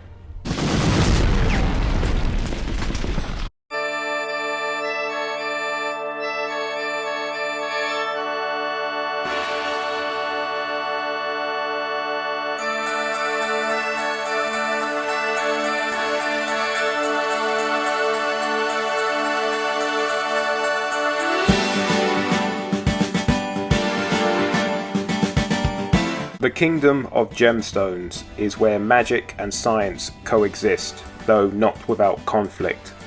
Legend tells of 12 precious gemstones that were stored in a sanctuary called the Optical Temple, and their presence was said to have brought peace and prosperity to the kingdom. These legends also claim they were even capable of granting people's dearest wishes. 5 centuries ago, however, the gems were taken by thieves and passed into the hands of people with high magic powers.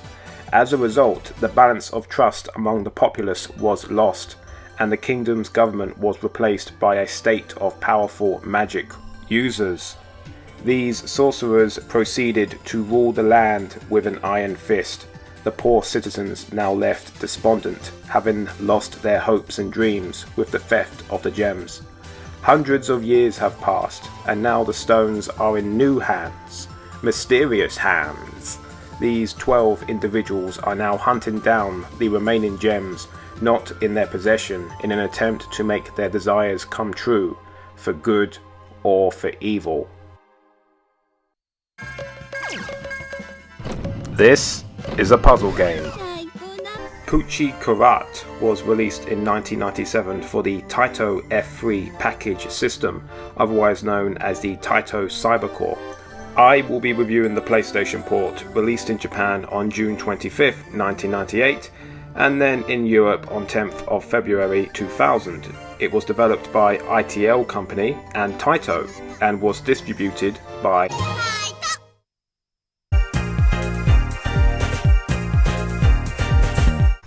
This is a puzzle game.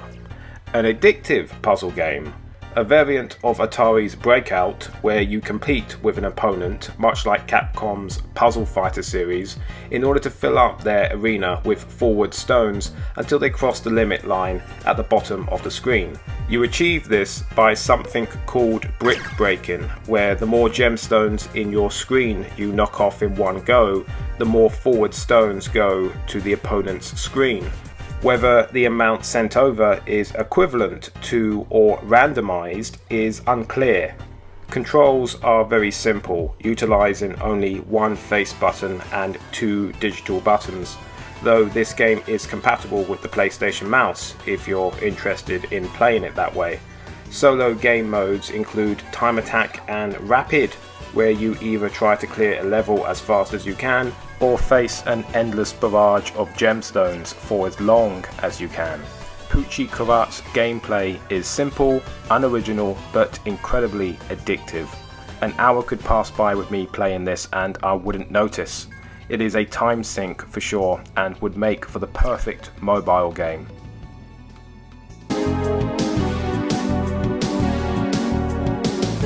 As for this PlayStation port, because of the console limitations, the colours are not as vibrant, and the animations for the background characters are missing a few frames when compared to the arcade version. However, apart from that, the presentation is A+, and the best you could expect from a Japanese Breakout variant. Everything about this game is vibrant, colourful, and carnivalesque, simply put. Don't know if that's an actual word, but I'm using it anyway. The main menu is vibrant and features neat touches such as animated cursors. The soundtrack is everything you would expect from a 32-bit JRPG, only that it's in an arcade puzzler, and the character designs are very typically anime, but they are very high effort for a block-breaking puzzler.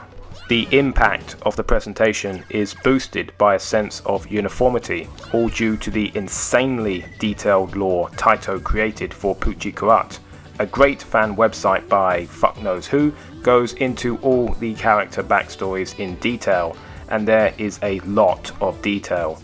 Instead of just being sprites, we have full 2-dimensional characters, a level of development usually exclusive to arcade fighters, and way more effort than this game ever deserved. To be honest, the presentation is the most interesting aspect of Puchi Carat, though the game is still incredibly addictive. Though it seems overproduced for a game this basic, the presentation is extremely charming, and I would love to know the reasoning behind the art style being so elaborate. But as it stands, Puchi Carat is one of the best Breakout variants ever because the presentation is so detailed. They created a whole FMV's worth of fantasy lore just for an arcade puzzler. That's just crazy to me. Anyway, it gets the dopamine going very easily, and I would recommend it as such to anyone looking for a rich slice of kawaii bollocks. Sorcerer's Maze is another Breakout clone that was released on the PlayStation on June 27, 2003.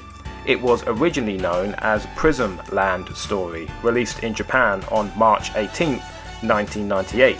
It was developed by Four Winds Incorporated and was published in Europe by Midas Interactive. This game is a Harry Potter repackaging of some Japanese puzzler similar to Puchi Carat in that it's very similar to Breakout.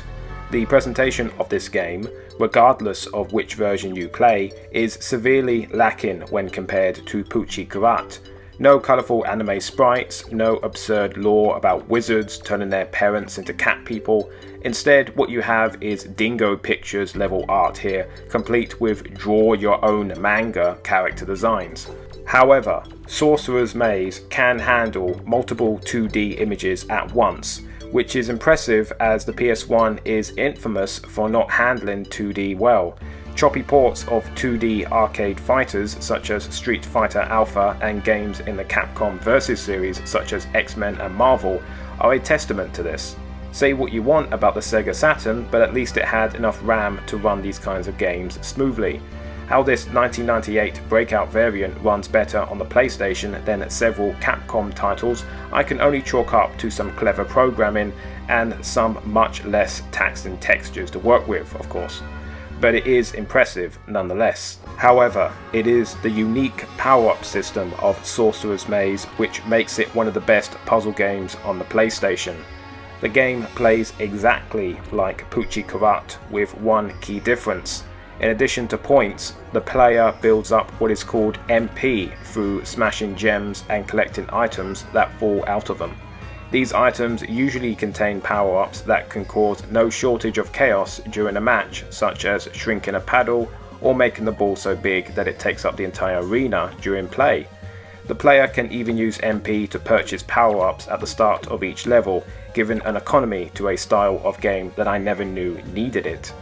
This game even has boss fights, who can generate snow, stretch the screen, and have other exclusive power-ups.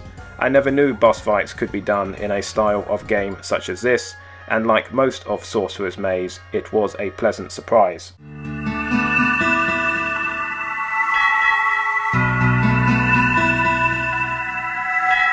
I never thought there could be another 2D Breakout clone for the PlayStation, let alone one that might even be more addictive and satisfying to play than Puchi Carat. It's neck and neck because though Sorcerer's Maze is objectively the better game, the art style is quite bland and uncharacteristic, and to be honest, some of the character designs look like they were drawn by a furry. None of the world or character designs are nearly as memorable here as they were in Puchi Carat. But Sorcerer's Maze gives Puchi Carat heavy competition in the gameplay department, as the randomized power-ups you receive make sure that no session you play is ever the same. Puchi Carat might provide more immersion with its character design and story mode, but it cannot match the frantic pace and unpredictability of the gameplay in Sorcerer's Maze. Puchi Carat is still great pick-up and fun gameplay, but Sorcerer's Maze has much more variation. So, in conclusion, I would say get both. Puchi Carat for its late 90s fantasy anime presentation, and Sorcerer's Maze for its unpredictable, fast-paced gameplay. For the prices these two go for, all you would have lost is shelf space. Thank you for watching, please like, comment and subscribe, and goodbye.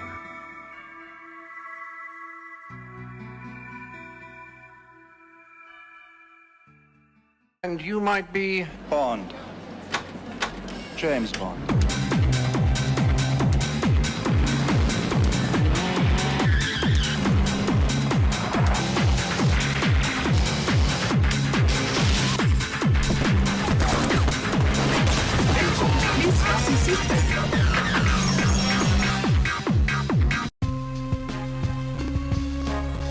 .007 Racing was released in the United States in November 21st, 2000, and then in the United Kingdom on November 22nd, 2000. Yep, another release by Eurotechnics, the makers behind Total Drivin and Max Power Racing. It would be the last game they would release on the PS1, which would be ominous if it wasn't already 2000 when this one came out.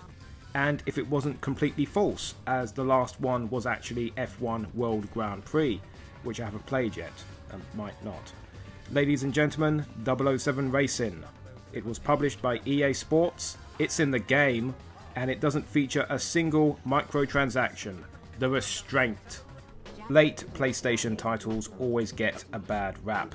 They are either overlooked, unjustly compared to the PS2's earlier offerings, or even compared to current gen games, which baffles me. 007 Racing is way too ambitious and creative to be compared to that sort of cut and paste crap. 007 Racing is not an overlooked gem in the PS1 library. It's too infamous for that. Unfortunately for me, as you can tell this is going to be a positive review, I can't even say it is the best PS1 game that came out in 2000. Colin McRae Rally 2, Dino Crisis 2, Tony Hawk's Pro Skater 2, Driver 2, Persona 2, Smackdown 2, Medal of Honor Underground, man, a lot of sequels. Oh, and WCW Backstage Assault. A stacked lineup for sure that year, maybe the busiest the PS1 ever had. Nah, 007 Racing doesn't have Twisted Metal's variety, Gran Turismo's precision handling, or Driver's tense car chases, but it has enthusiasm for the IP, a Bats sample-based soundtrack, a single player with a story full of fan service, and an underrated multiplayer mode, in my opinion at least. Yes, the cars and tracks are sparse, but for me and my brother, we had a banging time trying to blow each other up in the airport. You know, me trying to do that machine guns and smoke drifting thing from No Time to Die. It wasn't easy, but I got it a few times. Great stuff. The nostalgia is strong with 007 Racing, I will accept that, but it does look great for its time, especially the cars. Comparing the rendering to Gran Turismo would not be an overstatement. The single player missions, though finicky at times, are varied, and like I said, the story is great fun for a Bond fan. As I mentioned in my review of two other racing games from the same developer, analog support was still a pretty new thing at the time. Let's not forget that the first DualShock controller was released only 2 years before 007 Racing, and although stiff at times, the driving feels responsive enough to be entertaining for me at least. The novelty of this being the only Bond racing game to date holds a lot of charm, and with view counts for long plays for a game of such quality and reputation reaching the 6-figure mark, I feel I am not alone in that sentiment. The few gripes I have are, yes, it is in the lower half spectrum of PS1 racing controls, and like I said, the car selection is sparse, as are the multiplayer maps, with possibly only 5 each respectively. I mean, where's the V8, the Alpine, the Bentley, the Toyota, the DBS, the Citroen? I could go on, and all the locales you could have based a map off of, instead of these generic shit like Volcano, Arctic Base. I mean, seriously? You couldn't even have one in space? I mean, Star Wars had a car combat game out already, for Christ's sake. So yeah, not perfect, but far from average. 007 Racing is a decent title that is worth checking out for anyone interested in Bond or the racing games of the time. Thank you, please subscribe, bye bye. Goodbye, Mr. Bond.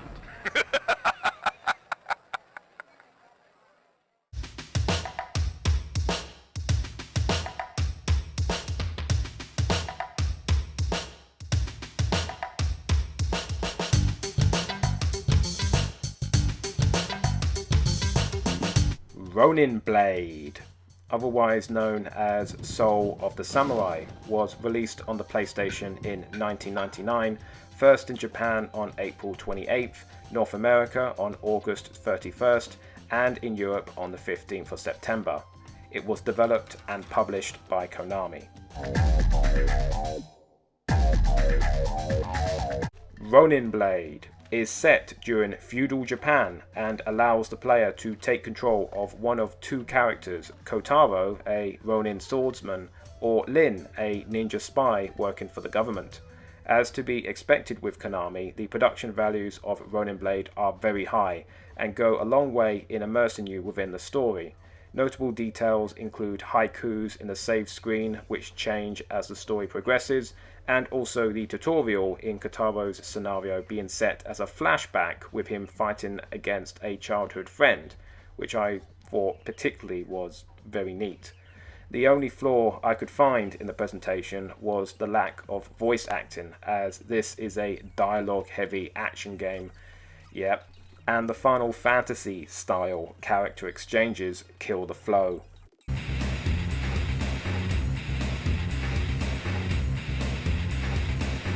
Obvious from what you can see, Ronin Blade plays like a fixed camera Resident Evil game, only that the firearms are replaced with swords and the bullet sponge zombies are replaced by shy guys who only know 2 moves and they are not telling you what they are. The close combat is slow paced and is centered around timing rather than button mashing. The moves are simple to execute, but they require you to pace your button inputs if you want to achieve a combo.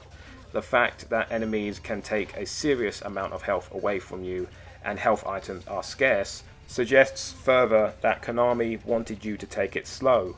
There is a level up system though, as well as a choice of multiple swords to expand your moveset, but the respawning enemies and awkward controls prevent Ronin Blade from achieving that intense Bushido Blade-like gameplay that it is obviously going for.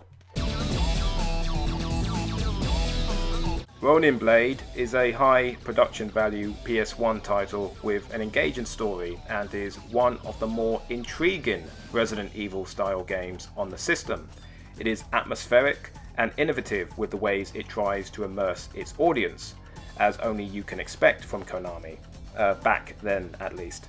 However, I feel the combat needed a little work as it feels unresponsive and sluggish.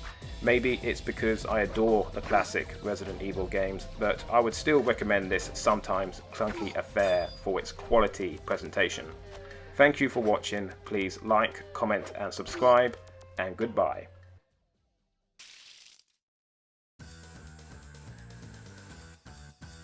Let's fucking go!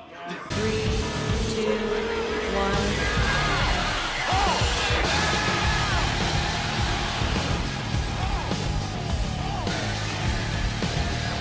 Today, I will be covering the only 2 licensed WCW games that were published by Electronic Arts. It's in the game.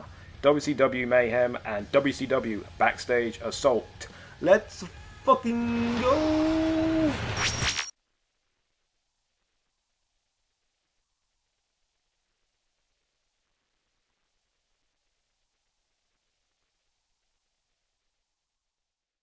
Mayhem was released for the PlayStation and Nintendo 64 and the Game Boy Color.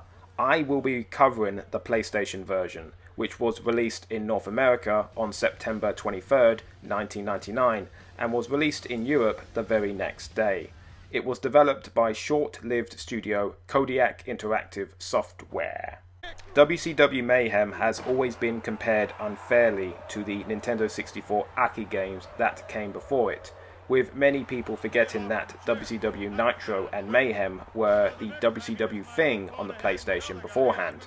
It is a massive improvement if we see it from that perspective, as the gameplay replicates the pacing of a match much better than those ice-capade disaster pieces.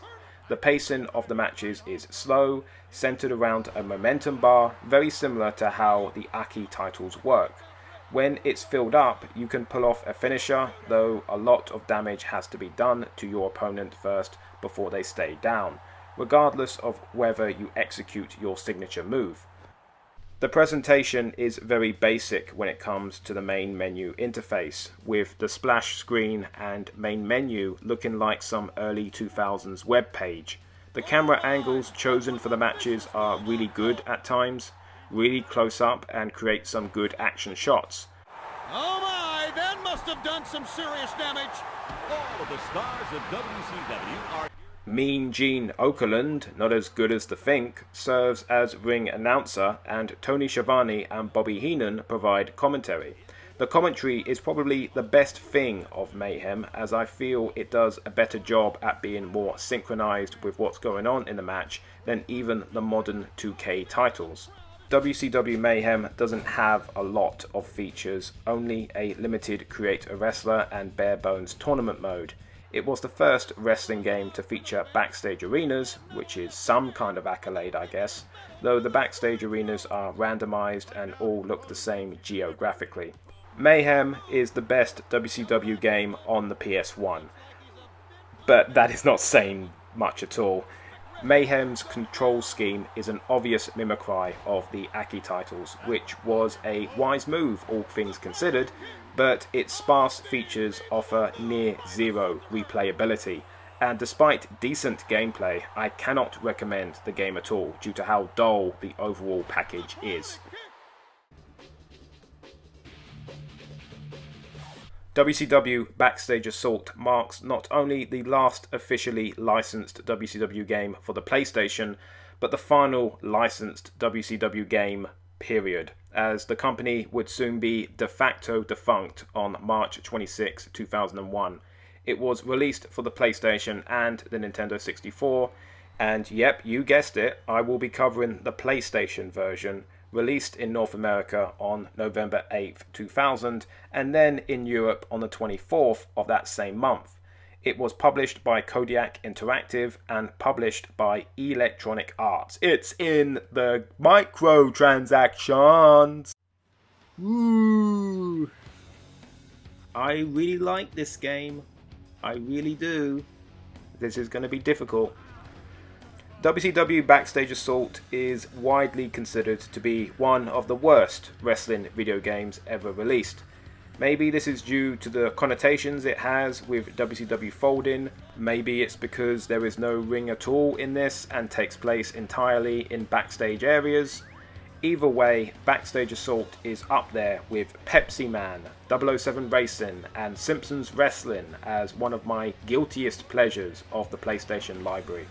I have played this game more so than any self-respecting individual should admit, unlocking every single arena, wrestler, attire, etc.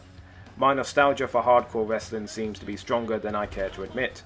Hitting opponents with blunt objects for hours on end really seems to be enough for me, and if there ever was a license for reviewing wrestling video games, no doubt that sentence would have revoked it. Backstage Assault plays just like Mayhem, as in it's a shoddier version of WCW vs NWO Revenge, with finishers that don't do any damage and the chance of winning by pinfall in under 10 minutes, about as slim as me not finding cuck porn on a 4chan thread. If you are here for a real match and not for historical purposes, or to give Eric Bischoff that heavyweight title run he always deserved, that's fucking bullshit, or to smack the crap out of your dad's favourite superheroes with a urinal, then Backstage Assault might not be the game for you.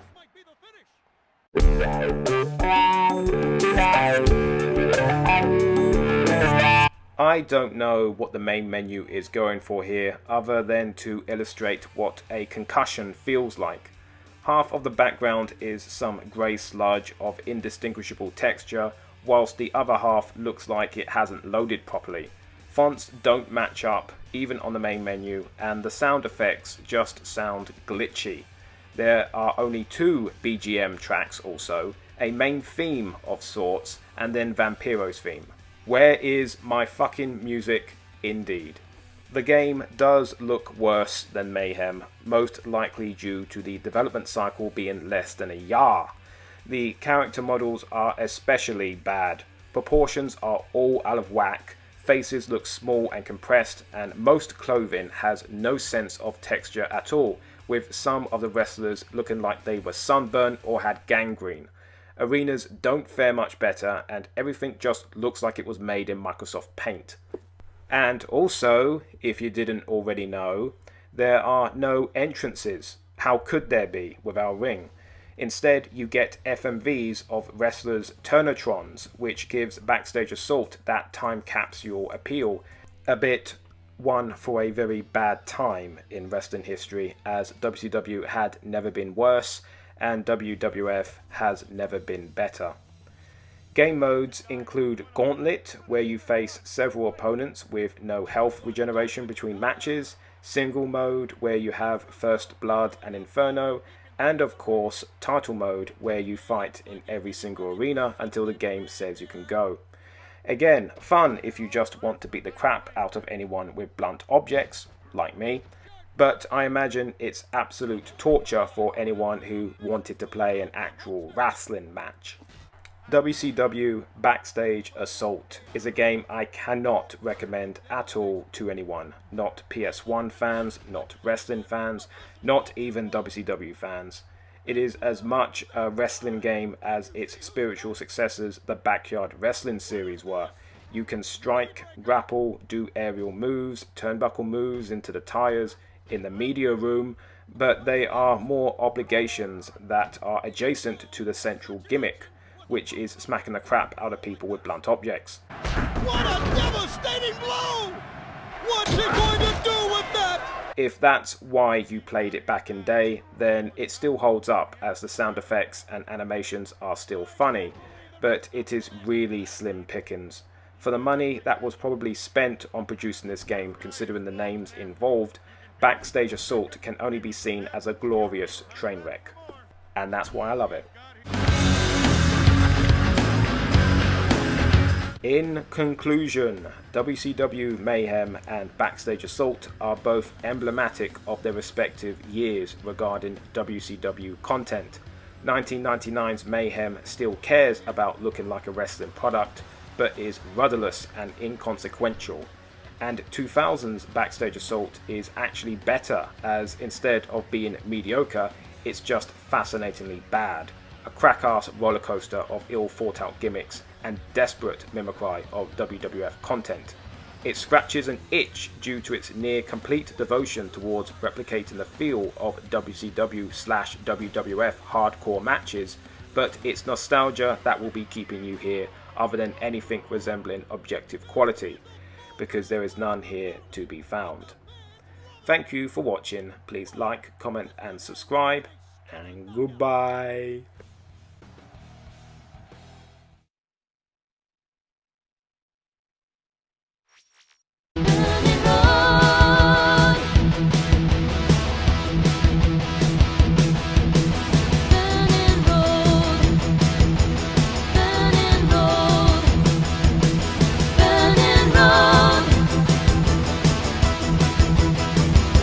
Burning Road is an arcade-style racer released exclusively for the PlayStation on the 30th of September 1996 in North America, and then in Europe on the 15th of November of that same year.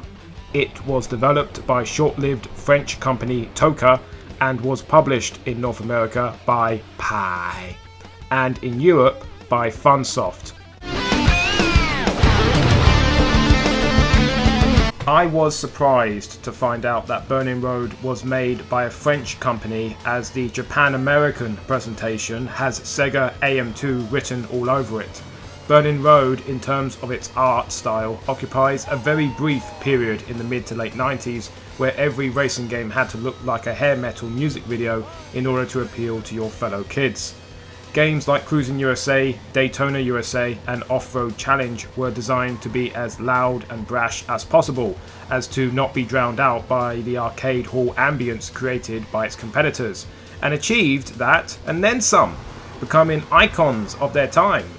Burning Road, if it had an arcade release, would have joined their ranks, because it is as much a feast for the eyes as those games are. Even more so, I would say.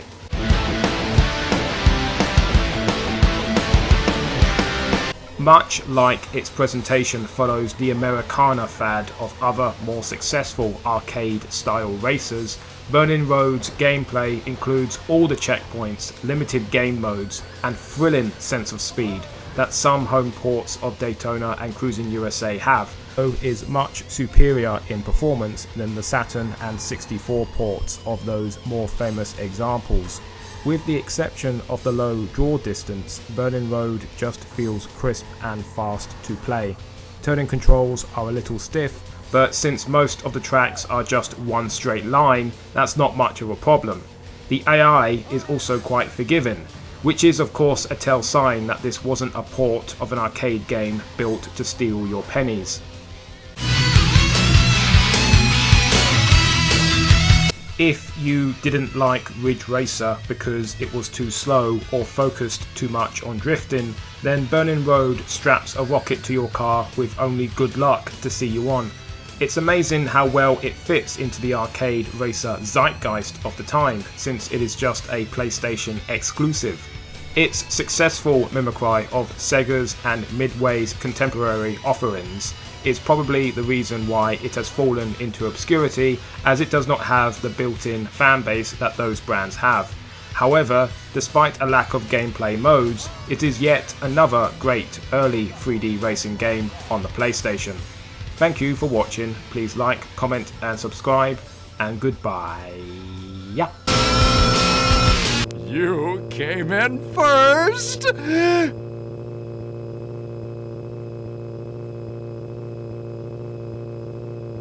The Bowling Hall of Fame and Museum preserves bowling's unique and colorful past.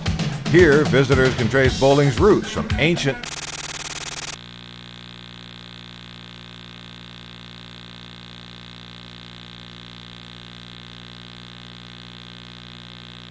Egypt to the modern game enjoyed by millions worldwide. With 3 levels and 50,000 square feet of space, there are a wide variety of displays and exhibits that bring this sport to life.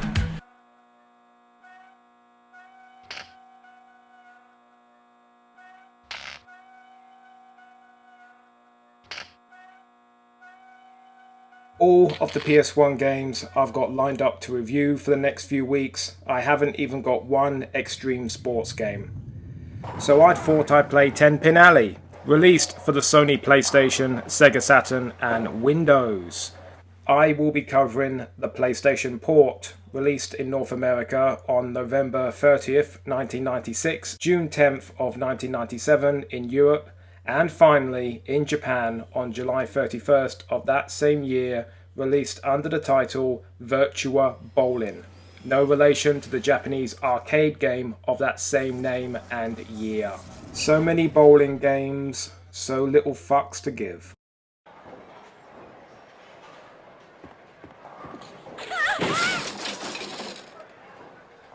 Every bowling game will inevitably be compared to Wii Sports, here, now, and in the foreseeable future.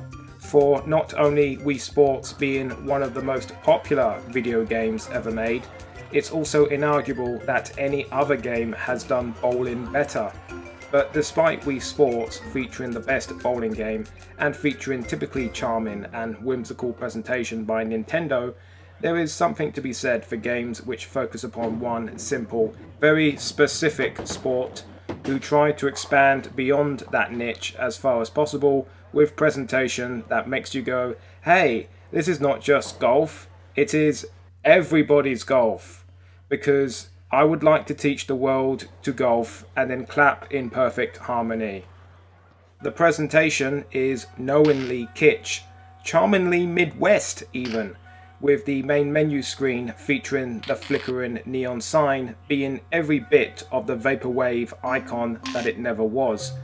There is even a video about all of the wonders of bowling or some shit. 10 Pin Alley even gives you a roster of playable characters, each with their own unique skill set, all of which have changeable hair, clothes and skin colour. You have an option of 3, count them, 3 different bowling alleys, as well as an option of 3 styles of background music: rock, lounge, or my favourite, off. Simply put, 10 Pin Alley's presentation is everything you would expect from a Simpsons parody of a 90s bowling game.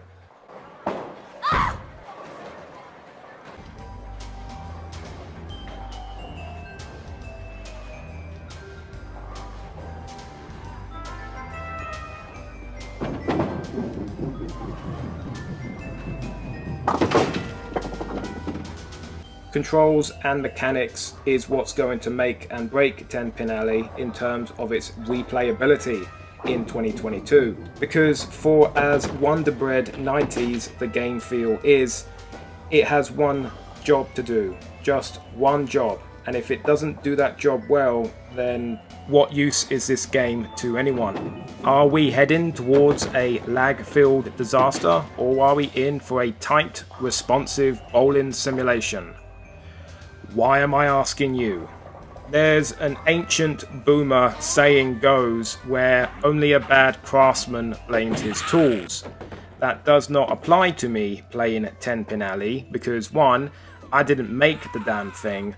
Secondly, when your only tools are a slider with this camera angle, 2 timed button inputs, 3 if you include spin, with a Drivin meter gauge locked to the character model, your only reference point, and your work is bowling, then I have to ask you, why in the hell does 10-pin alley play like every golf game not released on the Wii? I mean, bowling is just golf, I guess, only using the full length of your arm instead, as is always preferable in any circumstance. Anyway, for a simulation of such a casual sport, the game is super unintuitive, and because I couldn't be bothered to read the manual, I struck out almost every time. This is rare footage of me doing a strike, the only one I achieved in my 2 hours of gameplay. Even if I read the manual, I would imagine it still plays like shit. I am blaming the game this time, and I just do not care. I'd rather go cousin bowling than play this janky mess again. It is always fascinating for me to travel down the library less travelled, such as pre-2006 bowling games. There are more of them than you think, and I doubt many of them are worth remembering. These doubts only reinforced by my experience with 10-pin alley. Not one of the worst PlayStation games ever made, because it did pass for 1996, as the positive contemporary reviews show. I mean, what else did it have for competition? No, more 10-pin alley is one of the most obsolete games I've ever played. Wii Sports, several of its shovelware ripoffs, and even GTA 4's minigame make for a more authentic experience than these golf game mechanics coupled with its frugal, though knowingly corny presentation.